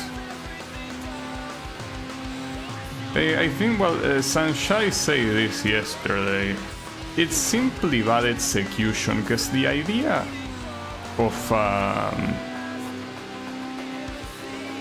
the idea of a drag race event is not a problem. But you know what the issue is? Wow, okay, that's pretty cool. I guess I'm not stopping with the spins. I really hope that Underground 2 fixes this shit. Damn, dude.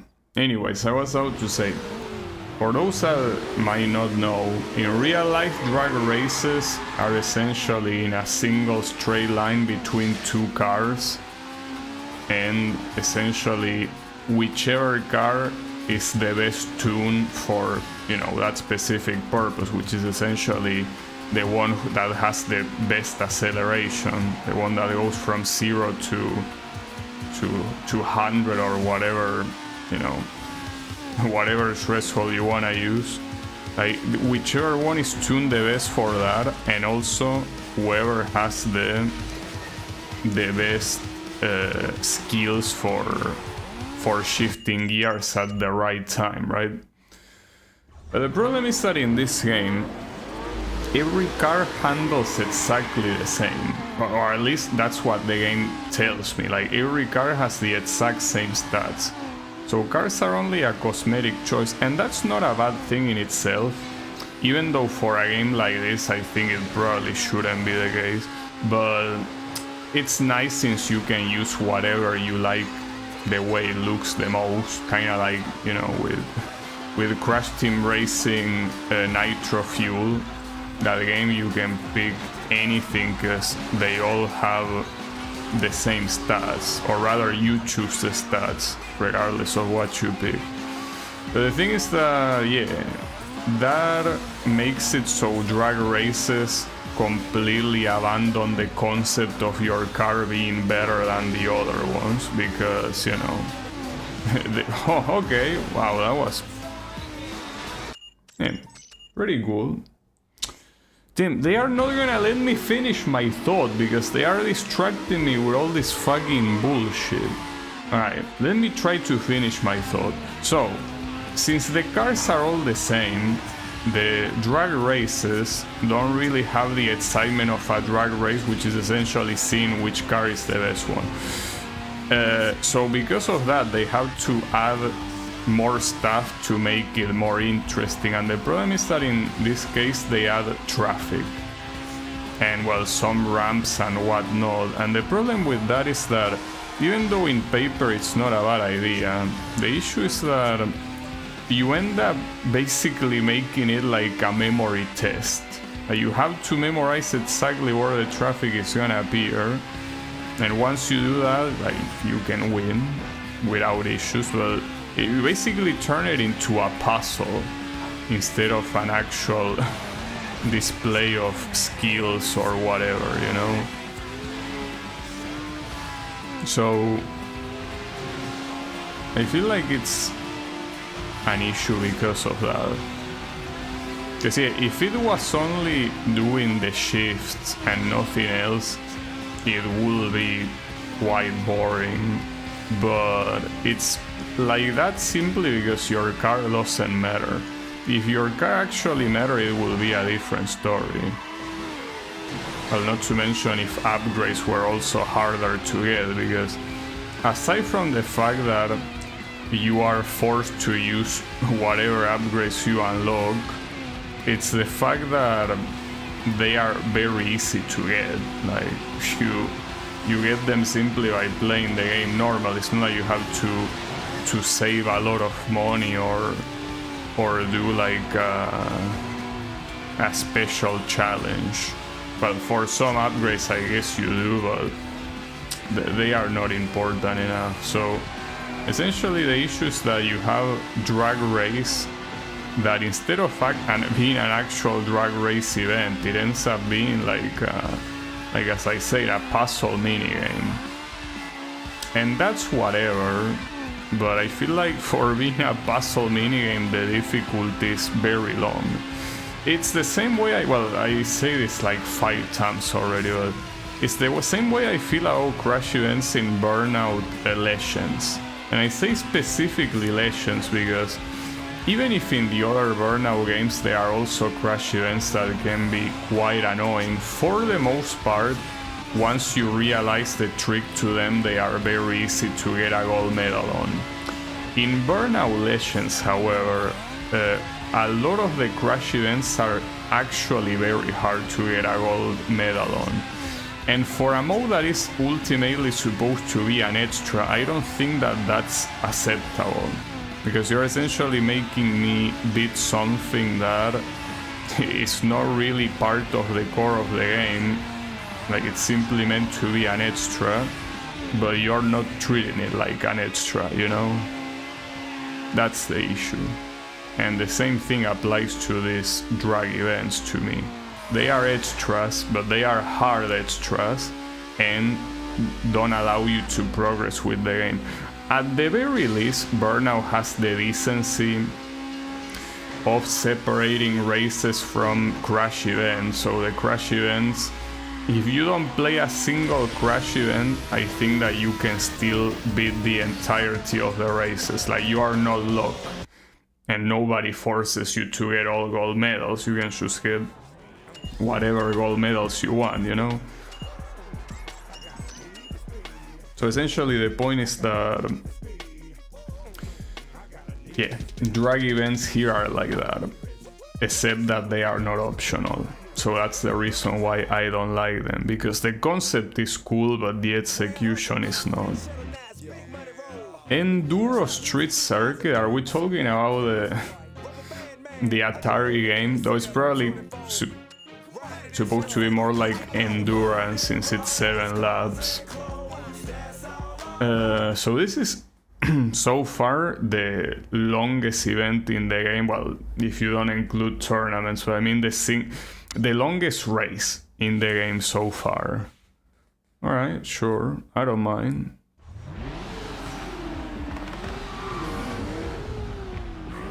Man, I really like my car.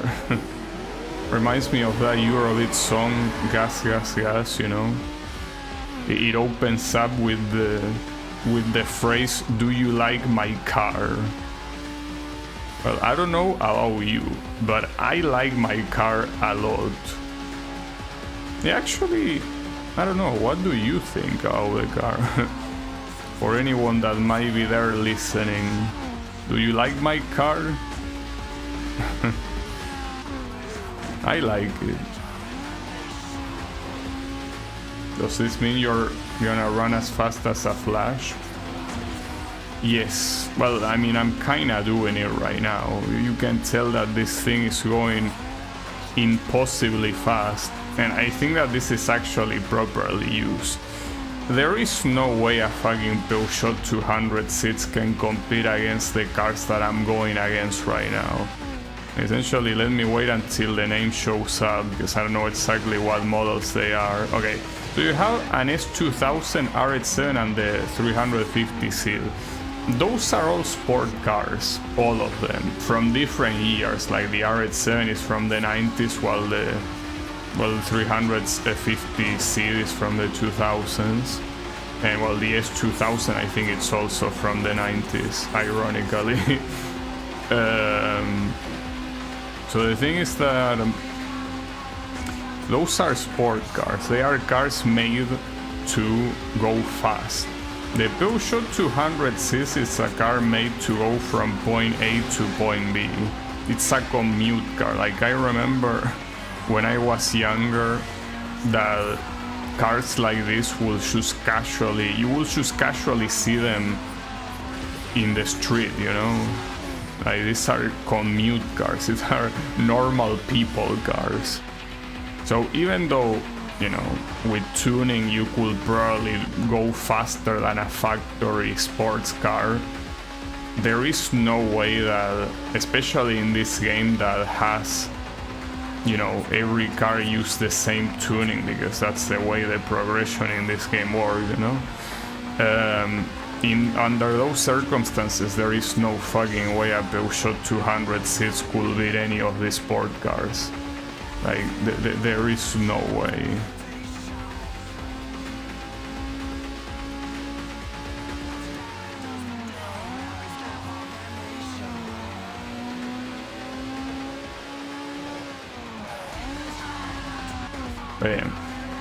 Point is that I don't care. I'll still stick with my Peugeot until the end. Well, that's another example of what I mean by me sticking with whatever is at the beginning of the game, you know? Like, in this case, obviously if the game had the performance of the cars matter, yeah, I would have switched eventually, of course.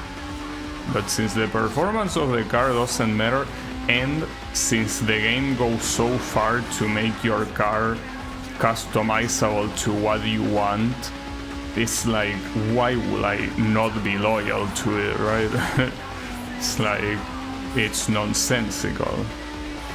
I guess I never realized how much I like the Peugeot 206 because it's not the first time that I actually pick it. When I did the Gran Turismo 3 playthrough and I went into the rally races, the rally car that I picked was the Peugeot 206. And I picked it simply because I really like this car. So I guess I'm actually a Peugeot enjoyer. Well, not really. I'm specifically an enjoyer of this particular car, yes. I've seen some other Peugeot cars and they don't really, you know, do much for me. This one is cool. Ouch.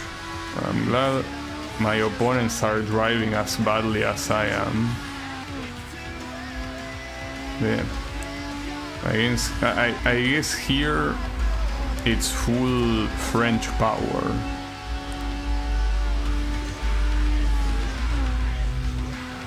Yeah, 90% of the cars in this game, or I probably should even say 95% of the cars in this game are all Japanese. So I'm Napoleon here, standing tall against the rising sun empire, all alone. Actually, I wonder what would have happened. I mean, yeah, technically in World War II, France and Japan were enemies, but like, I mean the actual, you know, Napoleonic France, if it actually encountered the, well, back then there wasn't much of an empire though, right? If I'm not mistaken, Napoleon is like from, I'm not very good at history, I mean. I'm so bad at it that I cannot even say the word properly. No, like, Napoleon is 15th century, right? Or is it after? I'm pretty sure it's 15th century. But it's a shame here that I end up losing on the very final lap of a very long race. I guess it was bound to happen. You know, I guess it cannot be... Yeah, thanks Napoleon, I guess. The point is that I'm pretty sure that when Napoleon was a big thing, there wasn't such a thing as a Japanese empire. Like, you just basically had multiple clans killing each other. It was only until Nobunaga, right, that they started being more unified. Wow, are you kidding me? Yeah, Nobunaga was the 17th century. So I'm pretty sure, if I'm right about Napoleon being 15th century, that was way after Napoleon. But maybe I'm wrong, maybe Napoleon is a lot more modern than I remember. I legitimately don't remember. And you gotta keep in mind that when it comes to history, my school taught me more about ancient history that nobody gives a shit about, like Egypt and Greece and whatnot, and Rome and whatever, than actual, you know, more modern age history. So I don't really know much about the story of Europe. Not to mention that there is also an emphasis of in history class to learn about your own country, and the story of my country has nothing to do with Europe, with the exception of course of the massive immigration that there was when the country was founded, and England basically trying to invade us like twice. Well, then again, I'm pretty sure almost every country in the world had a beef with England at some point of their history. Basically,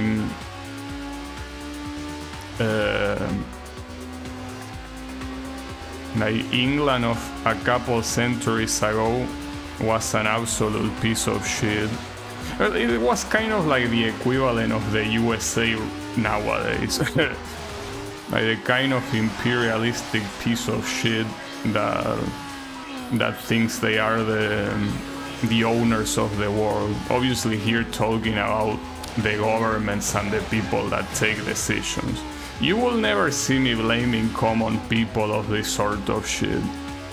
So yeah, I'm not talking about you, Wasabi, just in case you think I'm calling you an imperialistic piece of shit. No, I'm exclusively talking about the people that have power. Well, political power, I mean. So yeah, England was like that for pretty much all of its history, until recently where they finally calmed down. Well, they calmed down so much that they even exited from the European Union. It was pretty funny. But yeah, point is that I think the USA took its place instead, which makes sense. I mean, the USA, it's they are essentially sons of England.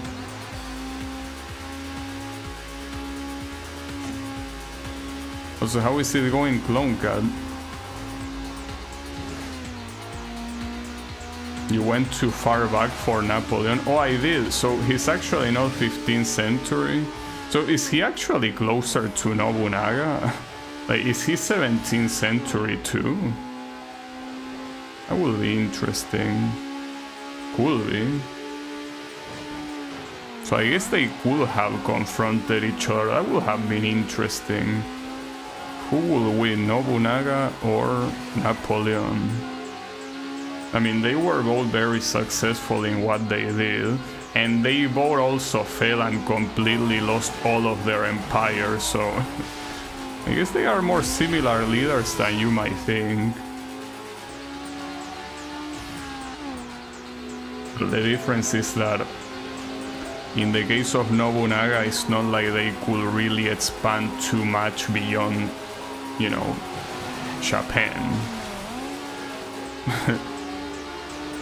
While in Napoleon's case, you have the entirety of Europe as your playground, because I mean, the only thing separating them are political borders, but it's basically a whole continent that you can easily just walk from one country to the other, right? Did they? Did they what? Fall? Yeah, they both fell. Nobunaga got murdered by a traitor, and while Napoleon ended up losing a couple of wars, if I'm not mistaken, at the very end, and all the empire went down. That's the little I remember about Napoleon. About Nobunaga, I'm sure of it. And Nobunaga basically tried unifying Japan, and he kinda succeeded until, well, he eventually got murdered. At least that's what the story says, because the thing about history records, and especially history records that go back that long, is that you never know what's true or what's not. So history says that Nobunaga was betrayed and killed by, you know, one of the guys that was supposedly, you know, his ally. He got killed.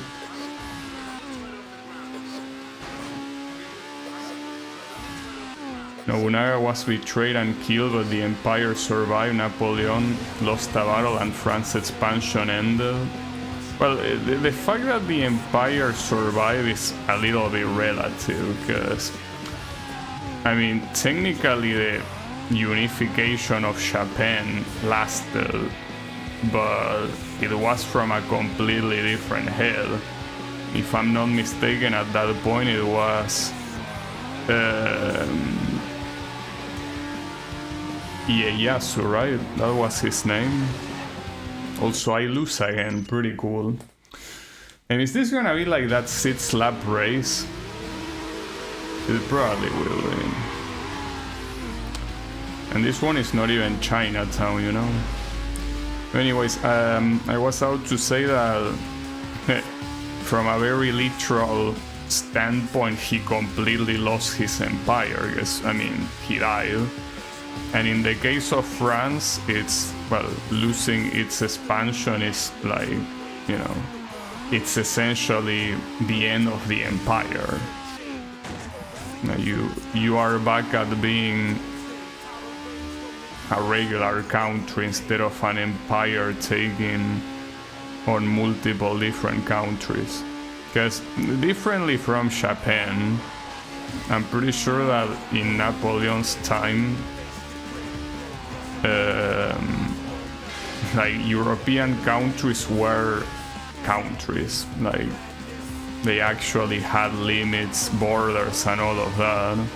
I mean, Europe is very old after all, you know. Europe is, well, there is a reason why they call it the old world. These are countries that have been around for quite a while. So back then, it wasn't just that they were unnamed territories, they were actual countries. My point was that Napoleon did fail, but I wouldn't say Nobunaga failed despite his death. I mean, I guess it depends on what his motivation was, because of course you could be like, well, his motivation was unifying Japan and he managed to do that. But I guess was that really his motivation, or was that simply like a vehicle to become like a ruler, like to be in dominance of, you know, a whole country? I guess it depends on that, but unfortunately we cannot ask him that question. We could ask him, hey, did you really do that for the good of Japan, or did you do that because you just wanted to be in control of a whole country? Well, it could be both. It's not like they are mutually exclusive, you know? I mean, after all, a lot of noble causes have very nefarious motivations, right? You know that there is a saying that says that the path to hell is paved with good intentions, but I think that the reverse is also true, or could be true. Like the path to heaven can also be paved with very bad intentions. Because if the end result is the only thing that matters, even if your motivations were despicable, you still did well to the world, so at the end of the day, you are probably gonna be considered a hero, you know? But yeah, we cannot ask him that question, unfortunately. We can only trust history. Also, this has to be a restart. I think that this race is the second filter, huh? I'm not sure about Nobunaga's time, but Napoleon was from end of the 17,000 to the beginning of 18,000, I mean 100. Well, essentially 18th century and 19th century. Okay, yeah, Nobunaga was the beginning of 17th century, which means that it was in the year 1600. So, okay. So that was the opposite of what I thought. So Napoleon actually came after Nobunaga.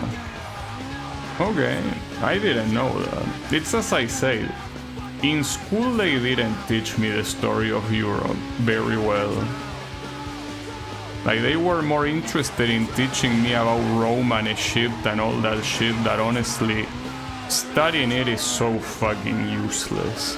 Like, it's useful if you're interested in it, of course. Like, if you're fascinated by, you know, Egyptian pyramids and the Sphinx and the gods and all of that, well, sure, obviously that's a super interesting topic.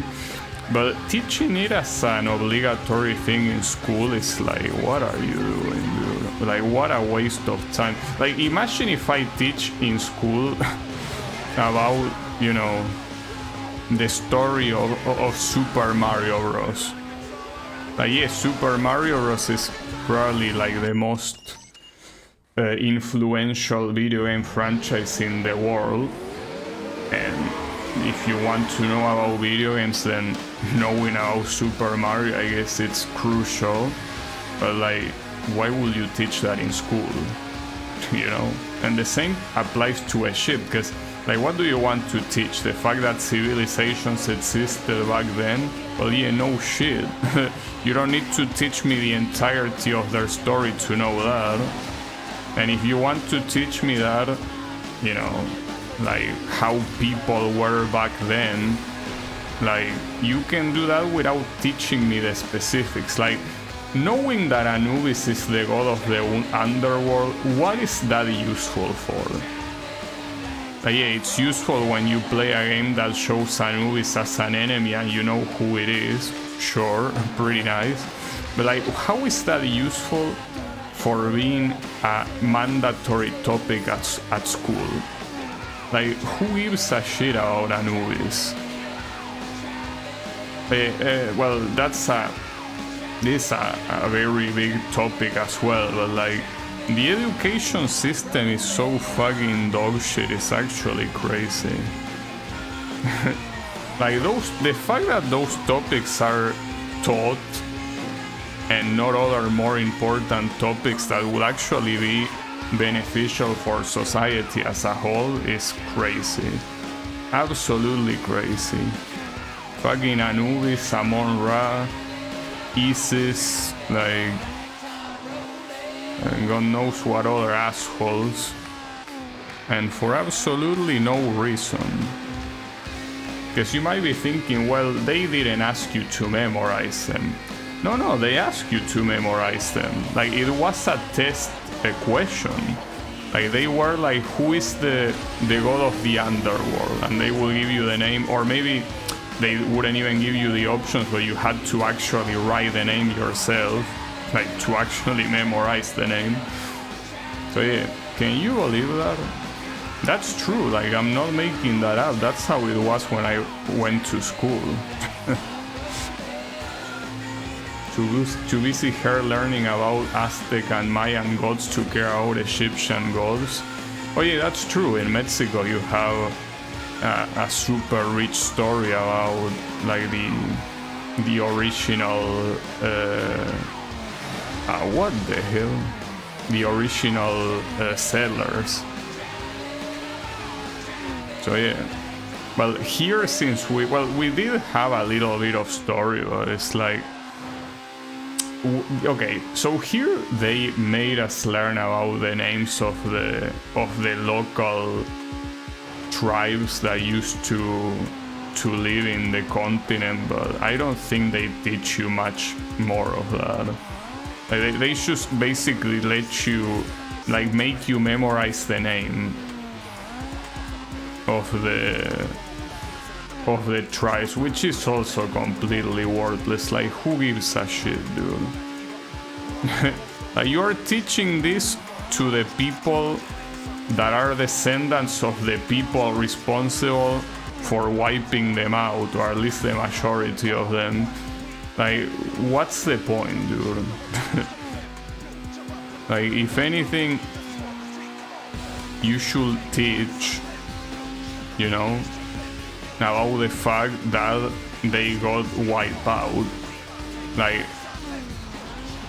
learning the names is completely useless. Because what's the point? How will I use that? Like, I just need to know that they were wiped out because the colonizers were pieces of shit. And that's it. Remembering the names, you could say that it's out of respect, but I don't know about that, dude. Because I feel like if you wanted to respect them, you probably shouldn't have, you know, genocided them. That would be better. So since that's already done, might as well just leave it there. It's not like you're gonna revive them. Would be nice if you could, but it doesn't. I feel like it's just a waste of time. But yeah. Because the issue of learning the names is that the names are hard to remember.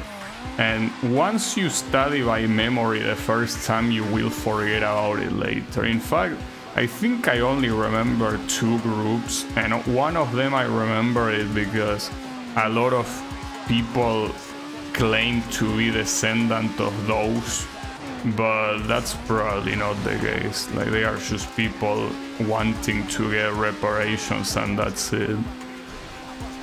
The point is that, you know, learning the names is I mean, it's useful if you are interested, but it should not be mandatory. If they were still around, maybe, but they are not, or at least not in any significant capacity. Like, they have been pretty much either wiped out or fully assimilated, you know? And you can say that that's tragic, and it is, but to me that doesn't take away the fact that memorizing their names is worthless. Do it if you are interested, but it should never be a mandatory thing. And maybe that's something that some people will disagree with. I understand though. Like, I understand that it could feel as disrespectful to straight up forget about, like, you know, the name of originary settlers, but I don't know. At the end of the day, you're essentially making a kid waste their precious time memorizing shit that is worthless for them. That's the problem. Like, that's ultimately what it boils down to, you know? Oh, drift.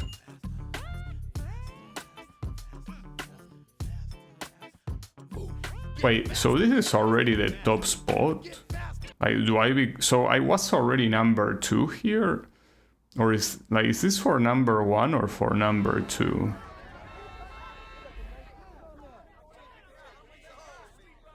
I don't know. If it's for number 1, at least that will be nice, because it probably means that it's the last one. You know, as I say before, I don't really mind drift events, but I'd rather not do them. History is important, but I believe schools focus too much on useless details. Yeah, that's my issue. Like, it's what I was saying. It's important to teach that there were originary settlers that were genocided by the colonizers. Yes, that's important to learn. But learning specifically what their names were, like, and especially when their names are so different from the tongue that we speak now, which in our case it's Spanish, it's like, it's pointless. Absolutely pointless. And the same thing with a ship, right? Like, it's not a bad idea to teach about how a ship, you know, had slaves to build shit, and how, you know, rulers were considered gods, because that's important to know, you know, how people back then were very, you know, well, I don't know if the word is bad, but it's like very, well, I guess bad is the word. Like, they were essentially not good places to live if you were not part of the royalty, right? So to me, that's important, but as I say, knowing if Anubis is the god of the underworld, who gives a fuck about that, dude? Nobody gives a fuck, and the people that give a fuck will know, especially now that we have internet, you know? Whoever is interested will know about it. You don't need to teach it in school as a mandatory thing. Also, how is it going, Pedro? No, I'm not using graphic modes. What I'm using is simple upscaling of the textures. At least right now is upscaling the textures at 3 times the resolution. But it's simple upscaling. It's, you know, I'm pretty sure it uses... I don't know what the method is. I don't know if it's nearest neighbor or how it's called. But it's a simple upscaling method. It's not texture replacement. And that's the only modification I'm using, if you count that as a modification. Everything else is essentially the vanilla game. Untouched.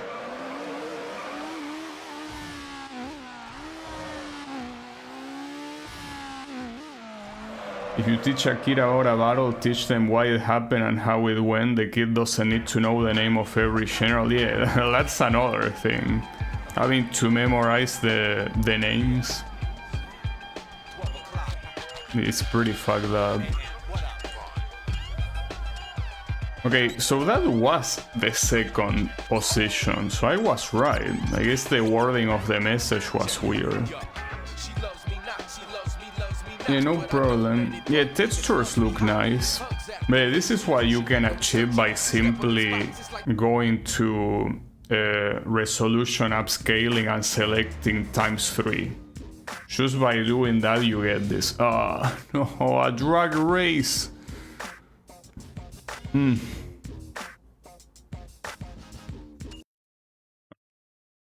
This might also take a while. This might take a while, and that will suck. But it's fine. It says that I'm driving against R87s that look nothing like R87s. Well, maybe except the guy on the rightmost side.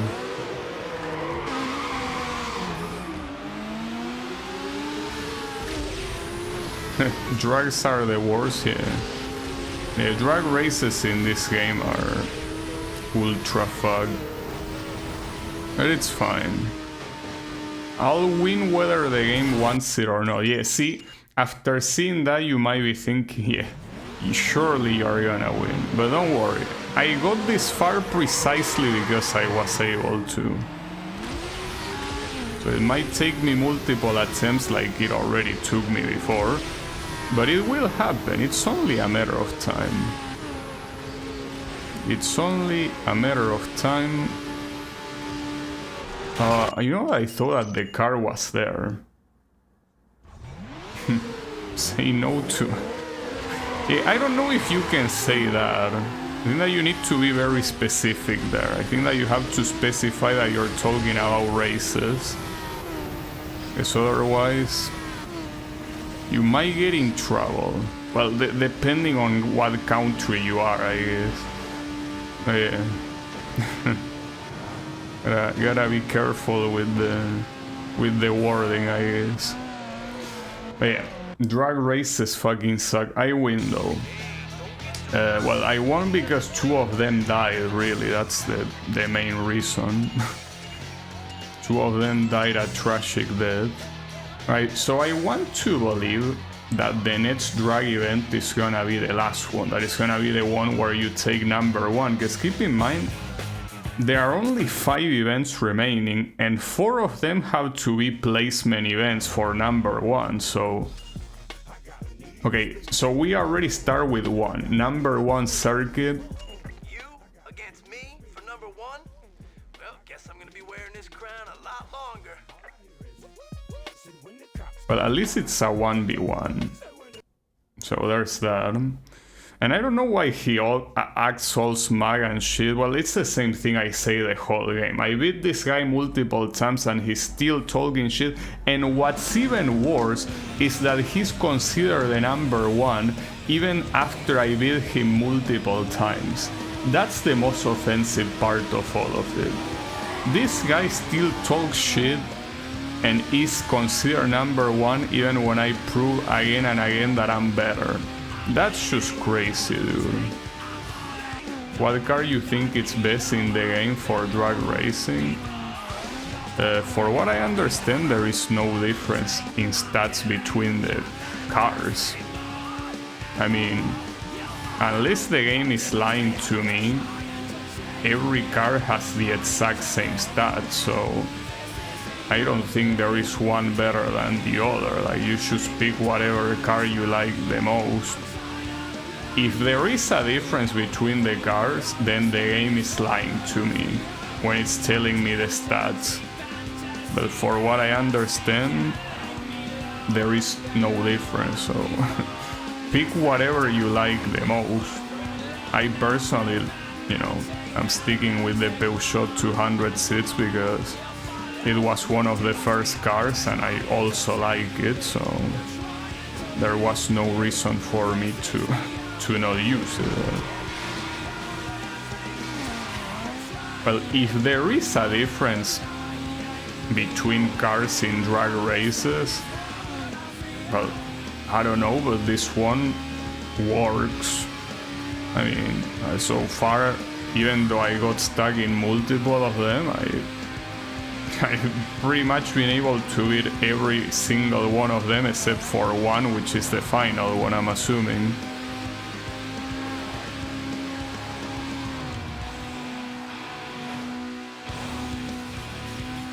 I shouldn't have taken this path. Nah, that's fine, don't worry about it. Immediately corrected. It is gonna be a free race. And it's gonna be a free race because this is a free track. It's a very easy track. I kinda wanna call this track the easiest one in the game. Feels like it has to be the easiest track in the game, you know? So I don't know. But yeah, I win by quite a lot. Well, 4 seconds, but still. Some cars will like blow the engine faster. Some cars can only go up. What did he say? I wasn't listening. I don't know. Who cares what he was saying? I don't listen to losers. Anyways, some cars will blow the engine faster, some cars only go up to 5th gear and things like that. Well, this car went to 5th gear at the beginning, but once you start installing upgrades, you can go to 6th gear. So I think it also has to do with the upgrades. Well, speaking of the devil, the select button resets the car right away. Oh really? But I tried pressing select and it didn't work. Unless... Better not take a look under my hood. I wouldn't want to scare you too much before you race. Okay. Because I tried pressing select and it didn't do anything, so maybe it works only when you're in an accident. Maybe that's how it works. Like maybe if you're just driving normally it doesn't do anything. Well, thanks for the info. Well, shame that it's a little bit late to make use of it, but it's fine. Better late than ever, I guess. Hey, how is it going, ShayDDS?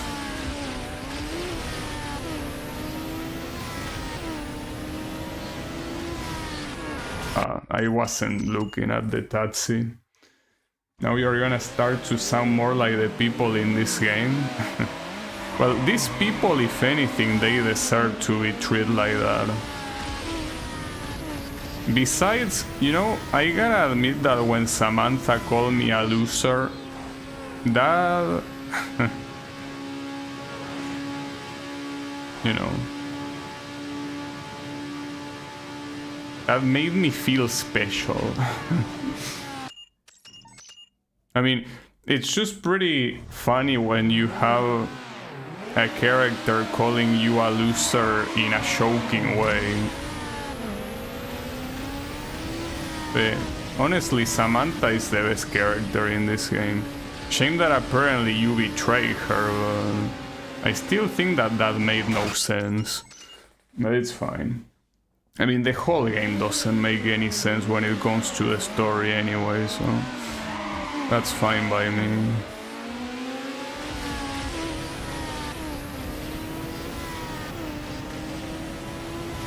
Okay. Do I have his slipstream here? No, I don't. That's a shame, guess. Oh, I do now. Oops. I blew my engine. Yeah, well, you know, that's something that I realized when Wasabi clipped that moment when I blew my engine yesterday, that the meter at the bottom of the tachometer represents the temperature. So essentially, you know, if it gets too hot, you're gonna blow up your engine. And yeah, usually gets hot obviously when you go into the red line. The whole point of engines is that they have a limit on the revolutions they can do. If you go through that limit, you will most likely blow up the engine because it's not meant to spin that fast. That's what the red line is for. The red line is like, okay, this is the limit you should not cross. But here you're obviously constantly crossing it, so it will be the case, you know. This one is not gonna happen.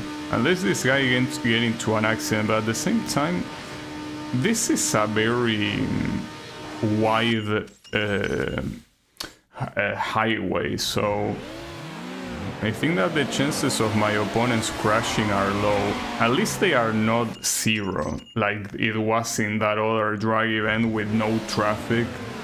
But yeah, we're gonna be stuck here for a little bit. It's fine though.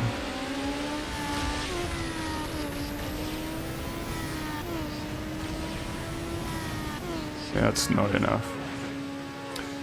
I basically need a better start, and I'm failing to do so.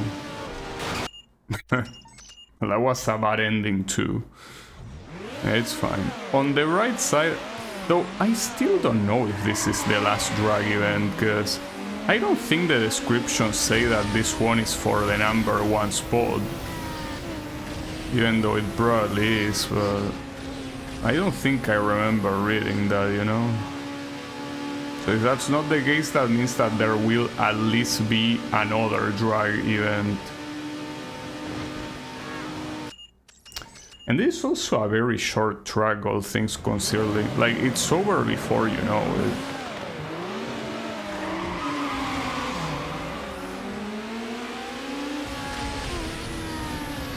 Wow, I press R2 twice there. Didn't mean to. And that was over rev. No way that was over rev. You're full of shit.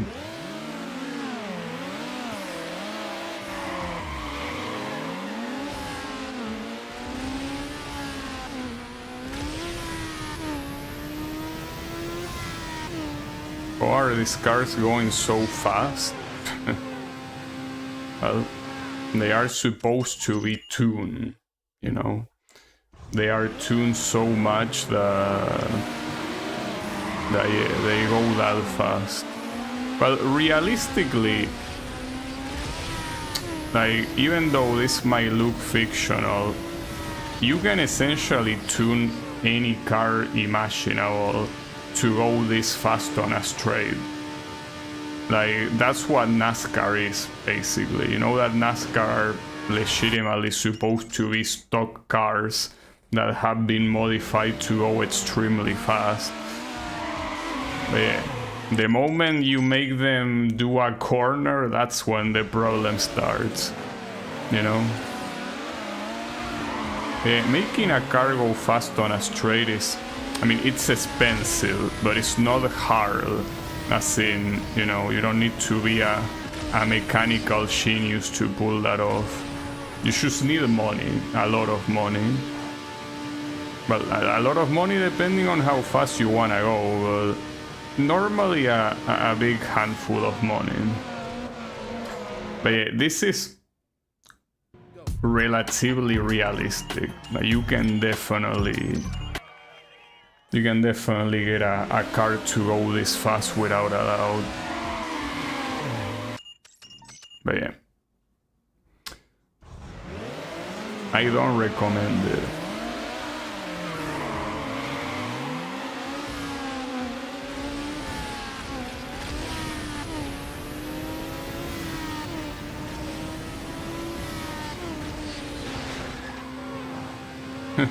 I like that it says hit traffic. I hit traffic because of the other asshole that was there. Okay, this is starting to become a problem. To be fair though, I'm failing to just do a good start, but I'm doing what I can.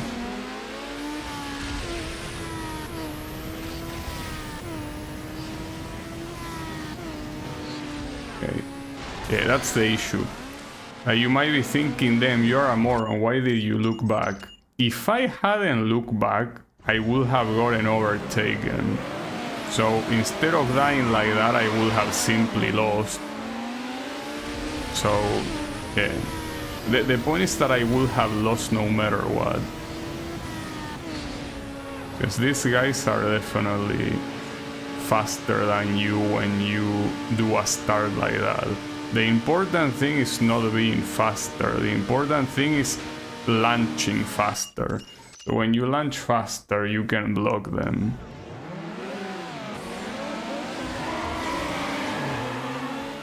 How was that a short shift? If anything, that should have been an over-rev. Apparently that was a good shift.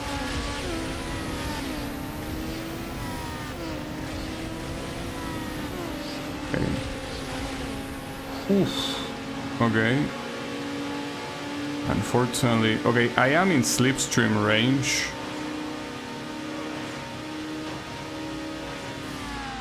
But yeah, not enough to win. At least it was enough for second, that's something. Better than last place, at least. It's so hard to get a good start.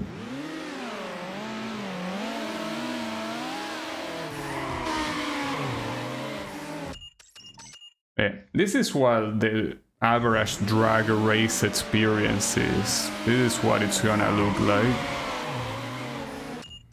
Without using nitro right after launching. Well, the problem with doing that is that you have to do the gear shift too quickly. And it's very easy to over-rev. And I don't think that that will help you go faster. That's why every time that I use the nitro is on third gear.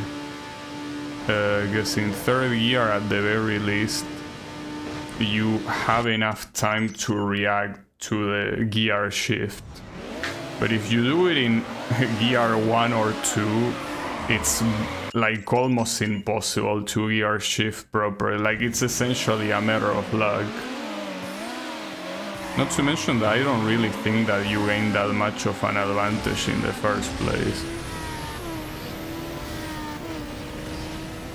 Like, the biggest advantage that you could get at the beginning is actually doing a proper start.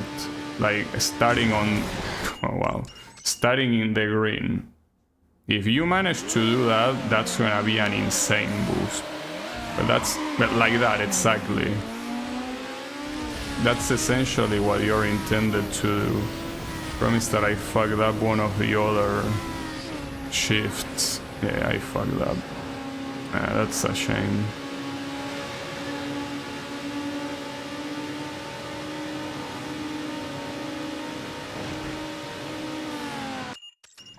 Yeah, it is what it is. I think so far there was only one promising attempt in all of these attempts.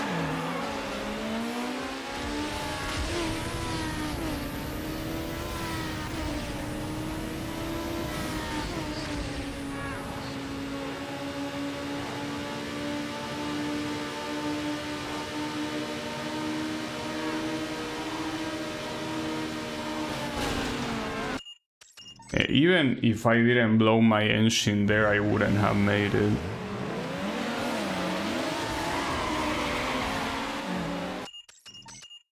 I kinda wanna see if there are other events available, but I think that this is the only one.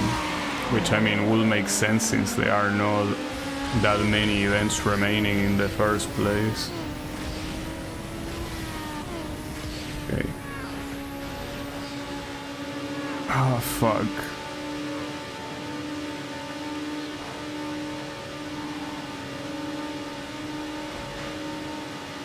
Ah, that was so close. Fuck. That was the closest attempt so far.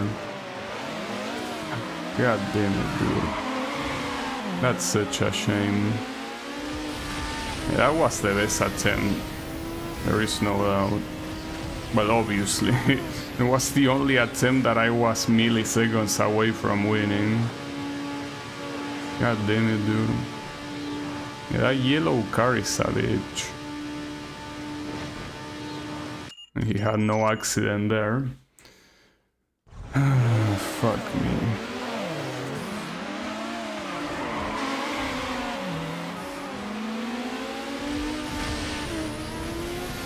Oh, I'm over-revving everything right now.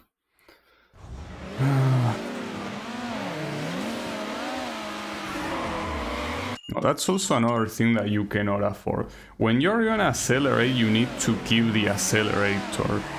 And you cannot just let it go.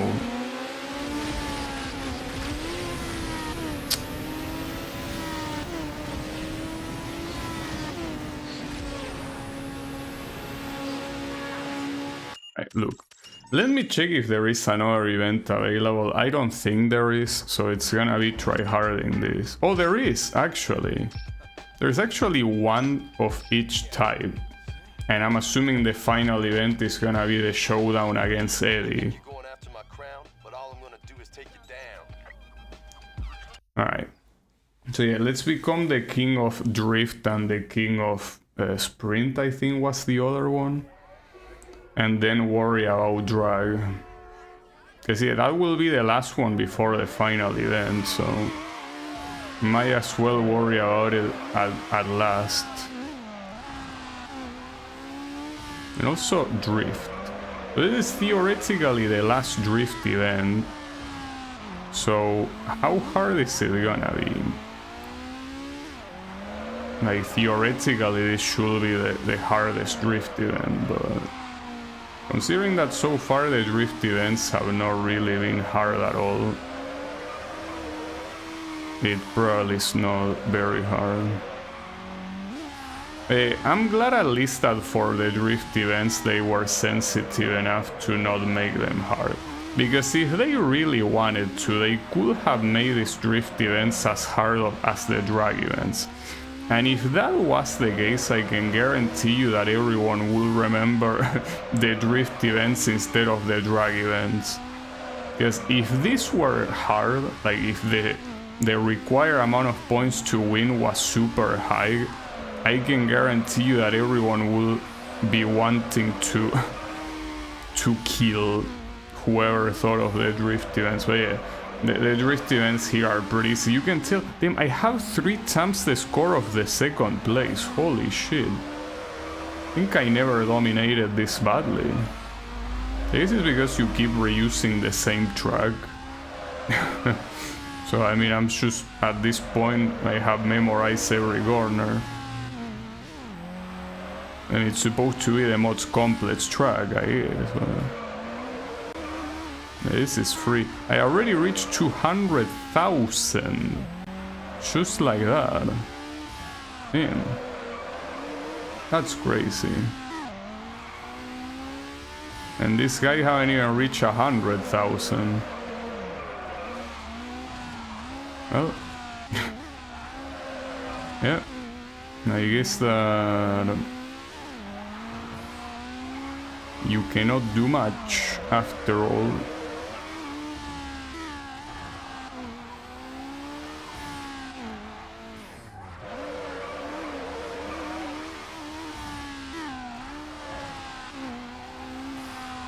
That was the first time I crashed, not like it matters.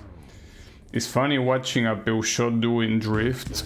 I mean, it's funny watching a Peugeot 206 doing anything, honestly. Like, the fact that you're seeing this basic ass commute car essentially stand up to all these like super sport cars is absolutely ridiculous. But yeah, it's funny. I mean, I guess it's also part of the reason why I'm picking this car. It's kind of like in initial DC in the Trueno basically beat all of the other sport cars like it was nothing. It's essentially pretty funny. Oh, actually they are. So when you beat these two, well, I don't know if there will be.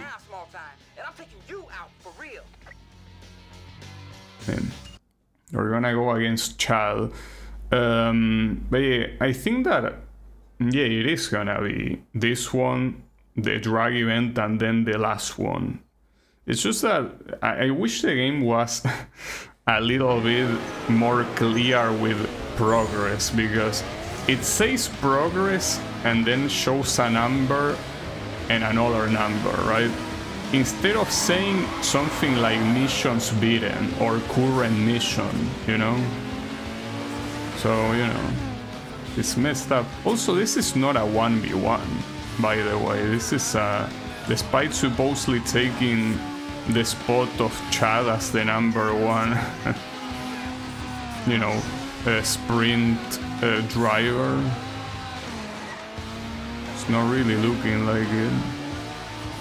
Just looking like a regular race. And yeah, that's essentially my number one criticism when it comes to the narrative of this game.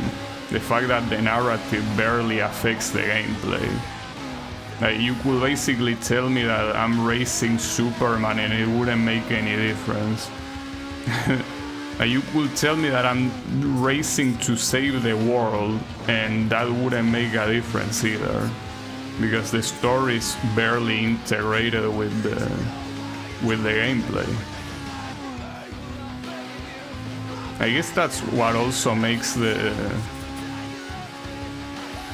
you know, the Samantha race even more special. The fact that it's the only one that, or one of the only ones that is a 1v1, and it's the first time that you fight her. Because that's also another thing. This guy Chad, alongside Dirt and all of the other morons, they are normal opponents, like they are not special opponents.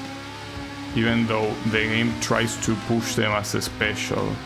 They are not, but Samantha was a special opponent, and for what by the looks of it, Eddie will also be a special opponent at the end, so that's what the game is lacking.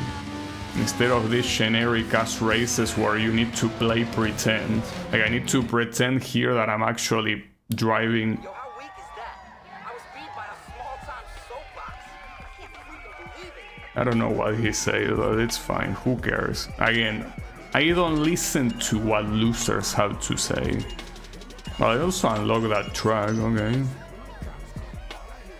I feel like this game in PS2 has almost a cinematic motion frame rate. I'm used to play the PC version.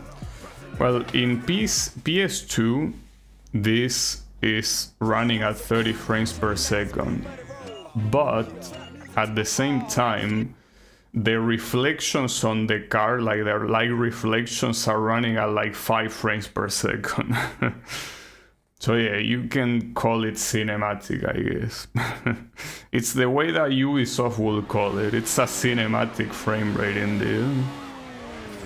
Which I think that it's pretty lame, considering that Burnout, like even Burnout 2, which is a game released before this one, didn't have any issues at running at 60 frames per second. But this one clearly has issues. But yeah, that's another criticism of the game, like the performance is not good. I guess it's decent for the PS2, but the competition already had better frame rate. And I mean by competition, I mean other games in the PS2. Because if I'm not mistaken, the frame rate on the Xbox version wasn't that different. Well, maybe I'm mistaken on that actually. Because I think I remember hearing that the Xbox version was one of the best versions, alongside the PC version, of course.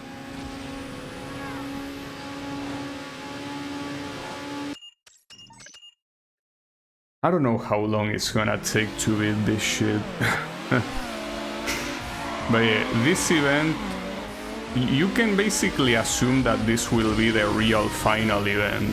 Because I'm assuming the final event is gonna be like a regular race against Eddie, and that's not gonna be hard under any circumstance. But this drag race, as you can already clearly see, is insanely hard. So yeah, if I win this, you can pretty much consider that I beat the game. Pretty much. Ah, I over-revved there, fuck. No. Ah, no, he avoided me so well.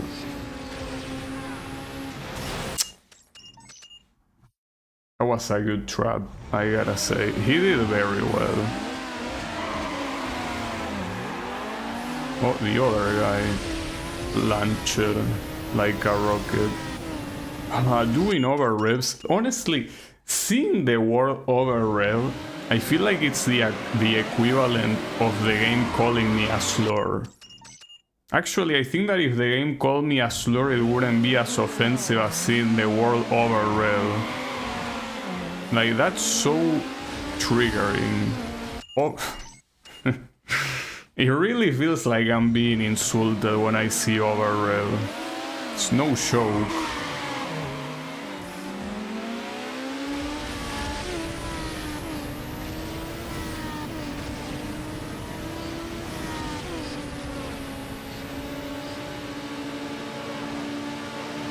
My drafting, I am, but the yellow guy is way too far anyway, so doesn't matter.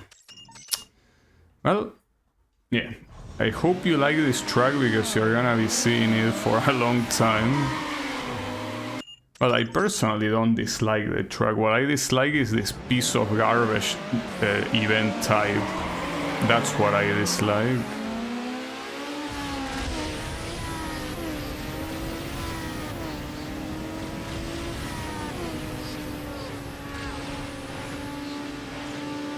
Can you do me a favor and crash, please?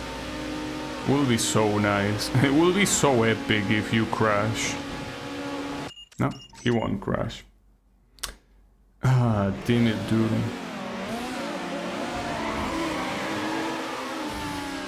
I should have shifted earlier.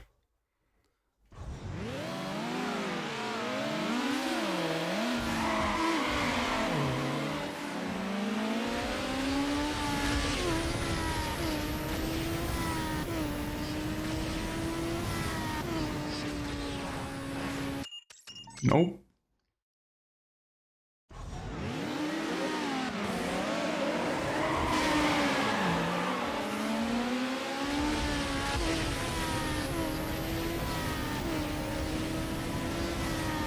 Yeah, I did a perfect shift in literally every gear except... Well, doesn't matter. Nice. I got work tomorrow, but we have all night to beat this. Well, I also have work tomorrow, so I wouldn't say I have all night to beat this, personally. But yeah, we can try. Yeah, I was gonna deaccelerate, but at that point, what's the difference? I deaccelerate and I will lose regardless. So who... By the way, are these all R87? Or was that another race? I think that that was another race. I think that these ones are actually... Well, I don't know. Actually, maybe it was this one.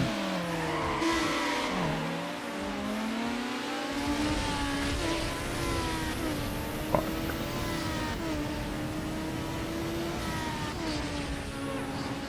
That's not gonna go anywhere.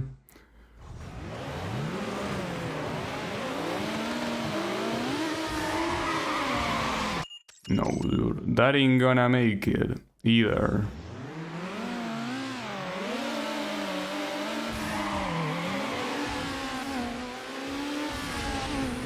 I think that, you know, it actually also depends on how badly they start.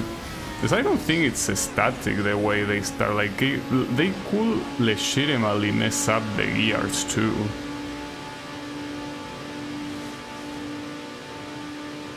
That's wild that the purple car did not lose speed despite grinding the wall like that. Beautiful scam, if you ask me.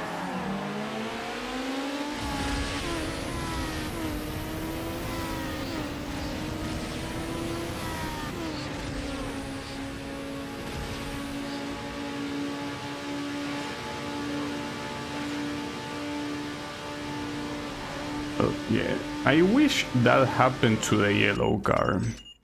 This yellow piece of shit is getting away every single time. Like it's nothing. At least on the right side, the restart is very fast. Gotta give credit where credit's due, and at least the restart is a very fast action in this game. But ideally, I will prefer not restarting, you know?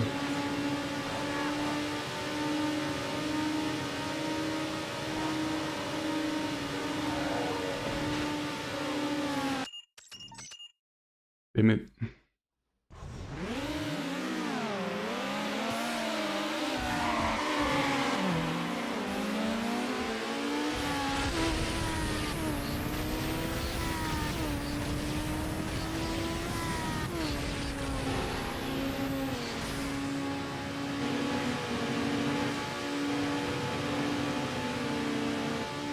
Oh, well, I would have died there. I got it. Whew. Man, fuck these events, dude. But I got it. Hey, that's the thing. It's essentially how I won every drag event so far. You essentially have to overtake them once and then proceed to block them. It's the way it works. Well, and yeah, I unlocked this shit too. So that means that there's only one event remaining, huh? I guess the showdown against Eddie. Yeah, finally, I know.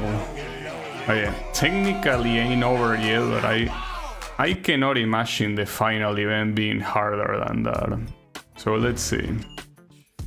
Good Samaritan, well, that's a weird name. T-Shay messed up Samantha's ride, bid him to get it back and make amends. And what about Eddie? I mean, unless it's the next one.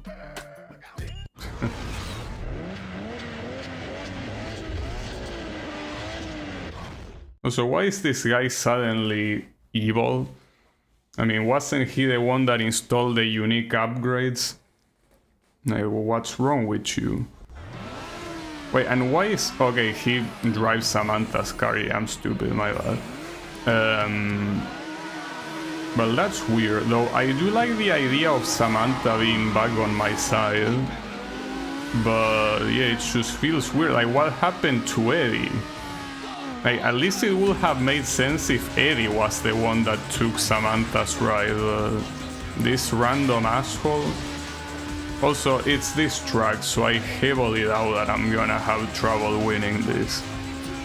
For whatever reason, it seems that almost every important race takes place on this track, which is ironically very good for me because it's the easiest track in the game.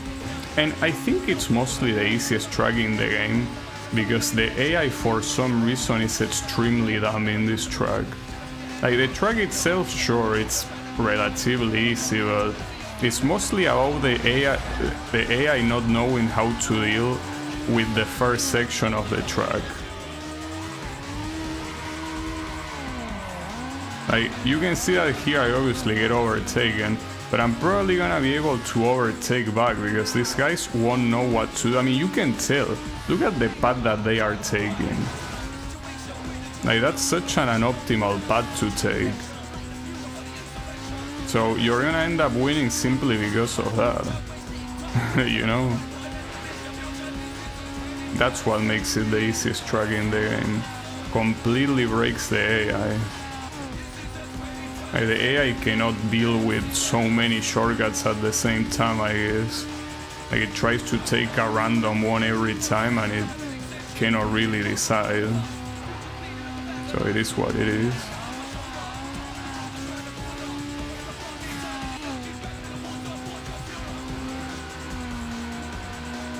Shit.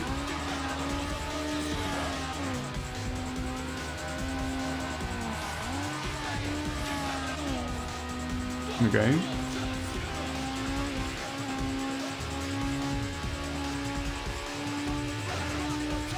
I know that I sound like a broken record at this point, but man, I really like the way my car looks. I really like how the end result ends up looking. Truly is a fantastic looking car. Like, not just a Peugeot 206, but like a cool looking one. Well, I mean, looking even better than the original. I just like it.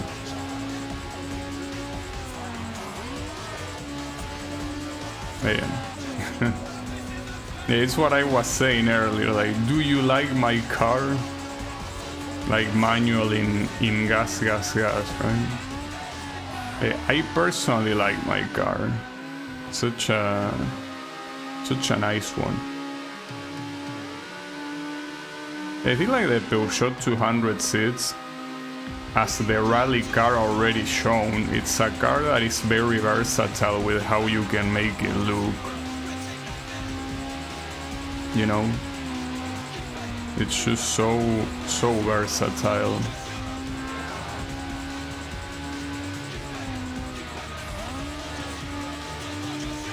This game lacks Eurobit.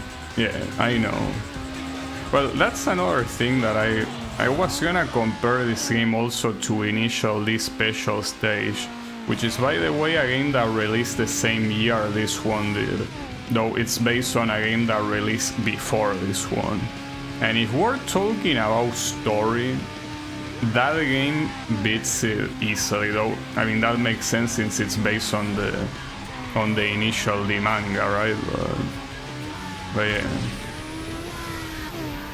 I feel like, as I say before, the only... Wait, hold up. Are they gonna say anything now? Huh? No words? You get speechless, Mr. T-Shay? Huh? What happened? Don't seem so cool right now. Samantha has offered you a choice of one of the following 2 wide body kits. The fuck is a 2 wide body kit?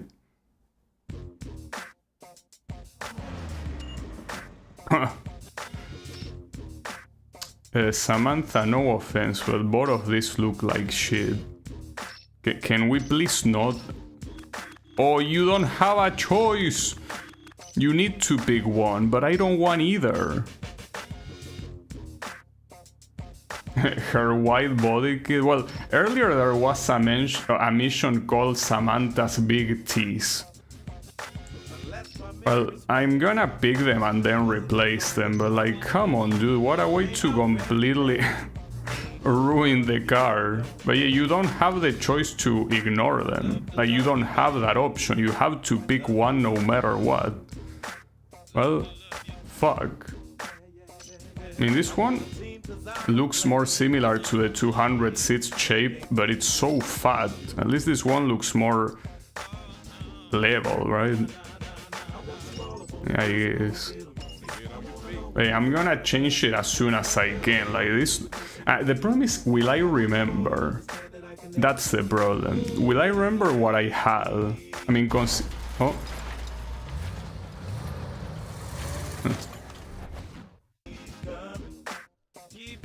What a random ass cutscene, what the hell? Alright. So yeah, here you have to... Yeah, sure. How do I remove the wild kit? Yeah, this one, remove it. Take it out. Yeah, remove it. I don't want it. Oh, and it actually remembers the one I had. It did remember. Okay, well that's cool. Like I don't, with my bad memory, I don't need to remember it. Nice. Yeah, I'm sorry, Samantha.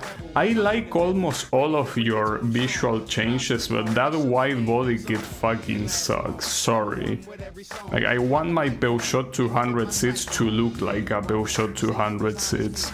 So this is the final race, I'm assuming. Yeah, Rat of Eddie as expected against Eddie, and it's a sprint race, so it's a short one. Hi there, Racer. Miss me? What you pulled to get at Eddie made me freak. But I thought about it, and if I was in your place, I probably would have done the same. Unfreaking believable. Stuff Magazine is doing a feature on street tuners. Want a picture of your car with a hot chick on the cover? Better win. Yeah, my car with a hot chick on the cover. Is it gonna be you? Yeah, that's how you pick up chicks. Nah, I'm just kidding. Don't be like that. So Eddie in a crosstown battle. Yeah, sure, whatever. Who cares? So he has the Nissan C, right? Does this guy have the Nissan C? Because I remember that in that cutscene before, there was a black Nissan C that showed up. This is not a Nissan C. This is a Skyline. Well, so what was that Nissan C? Like, who had that one? Like, it was a random one? I'm pretty sure that's a Nissan Skyline. Very good choice of a car, by the way. Like, I respect that choice very well, because if I basically was allowed to pick any car from the beginning, I would have picked that one easily. It's my favorite car, but yeah. Now, the question is, how fast is this guy?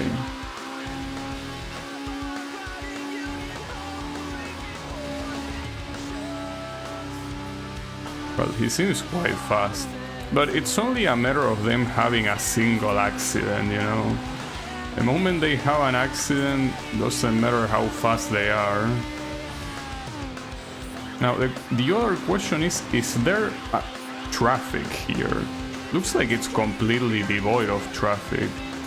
I guess it makes this showdown feel more personal even. I guess everyone is scared. Okay, he had an accident, so just like that I win. As simple as that, just because of that one accident I win. But that's the issue with 1v1s, is that it's very hard to lose them, because the AI makes one mistake and you win. You know? And I didn't even need to use the nitro, by the way. So Eddie, you kinda suck. I kinda feel bad for your car. The other Nissan is from the blonde girl. I don't know. Could be. Yeah, this Eddie guy just got smoke. Honestly, for a guy being hyped up for a very long time, you kinda suck, buddy. Yeah. I mean, that was as underwhelming as I was expecting, honestly. So I got a magazine. I wonder if this is gonna be a magazine with... Well, no. Keep in mind, this game is rated E for everyone, so the magazine cannot have anything skimpy. Like, that hot chick in the cover is gonna be... Oh man, you did it! You won! Heads up! Oh, that's the one I was talking about. That's the Nissan Seal. Team. So... Okay, that's a nice surprise. You actually get an extra event that is 112. So I told you there was a black Nissan Seal. Whoever's driving that mean 350C wants to take you down bad. They can try. Well, the difference is that this is an actual lap race, so it's not gonna be as easy simply because it's longer. I just hope it's not in Chinatown.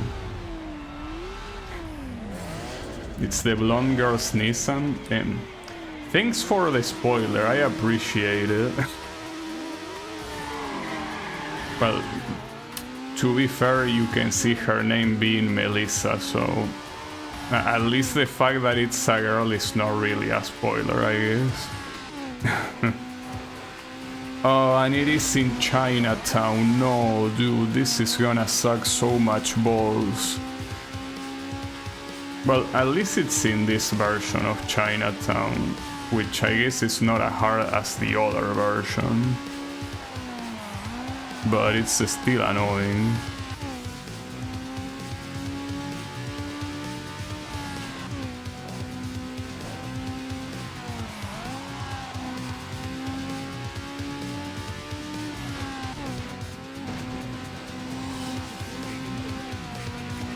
Okay.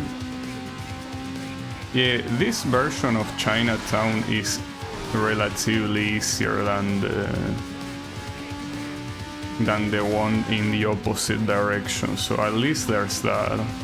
But yeah, it is appropriate, I guess, as a final track because of how fucking hard it is.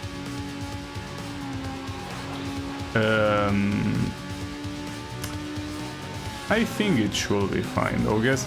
The thing is that when you're doing a 1v1, if the car gets fucked, like your opponent car gets fucked, it's not like there's gonna be another one that's gonna take its place like it happens in regular races. Like they simply will stay behind. That being said, even if they get into an accident, it won't matter until the final lap. That's the only lap that matters. Every other lap is completely irrelevant. So I gotta assume that this girl is supposed to be Eddie's girlfriend that is salty because her boyfriend is a little bitch. Well, should have picked better, I guess.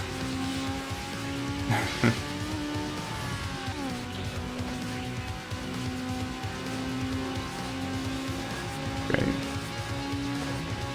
You are getting too close though.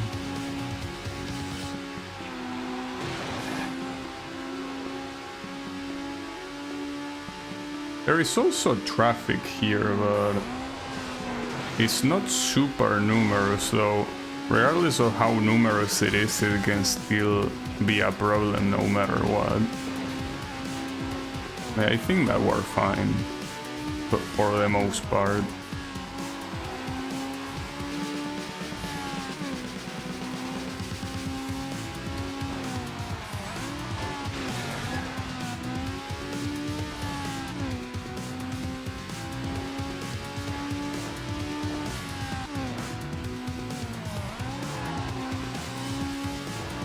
Okay. I mean, this distance is very convincing for me. At least.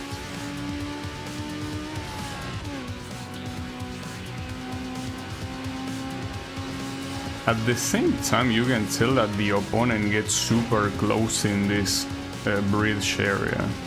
Also, something that surprises me the most about this game when it comes to gameplay mechanics is how absolutely worthless outside of drag races the nitros is.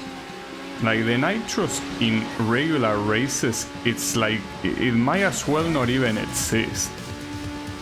Like you can use it for so little and the boost is so pathetic that I thought it was gonna be a bigger part of the game. Like I thought it was gonna be the typical game that once you get access to the nitro, like the game will completely change. But no, outside of drag races, it didn't change at all. Okay, so we have Melissa here getting into an accident. So yeah, I'm afraid that you are not winning. Yet again, another one of these supposed boss fights being beaten without using nitro at all. So that's how useful nitro is in this game, pretty much.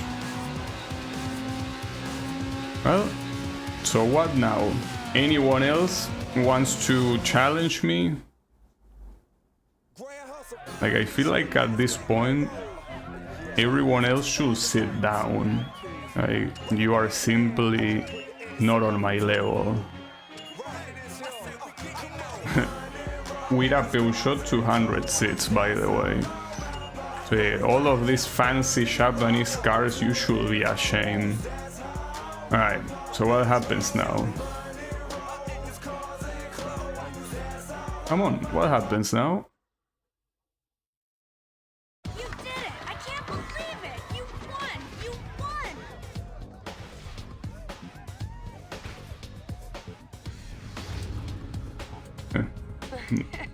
Is that your fantasy? No, it isn't. I mean, you say that same thing about the Honda Integra, and who cares about that shit? I'm the Peugeot 200 seats. So it says you have completed underground mode, everything is now unlocked in quick race mode, you must create a new driver profile to start a new underground mode. Oh, Tim, they completely disable every option from underground. That's also very silly, the fact that you cannot replay past events unless you reset all your progress.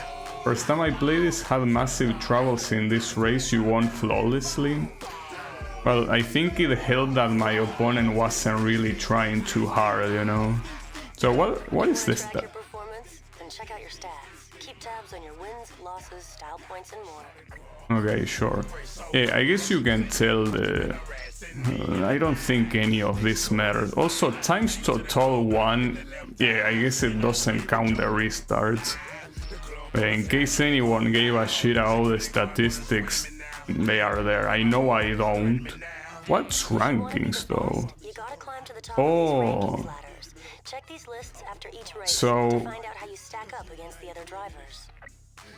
All of the other guys that are part of the list never appear. Like, it was always the former number 1, the ones that showed up. So that's another basically narrative waste. Well, and then the magazine covers. I didn't miss any of this, right? Oh, I actually missed a couple. So I wonder if this depends...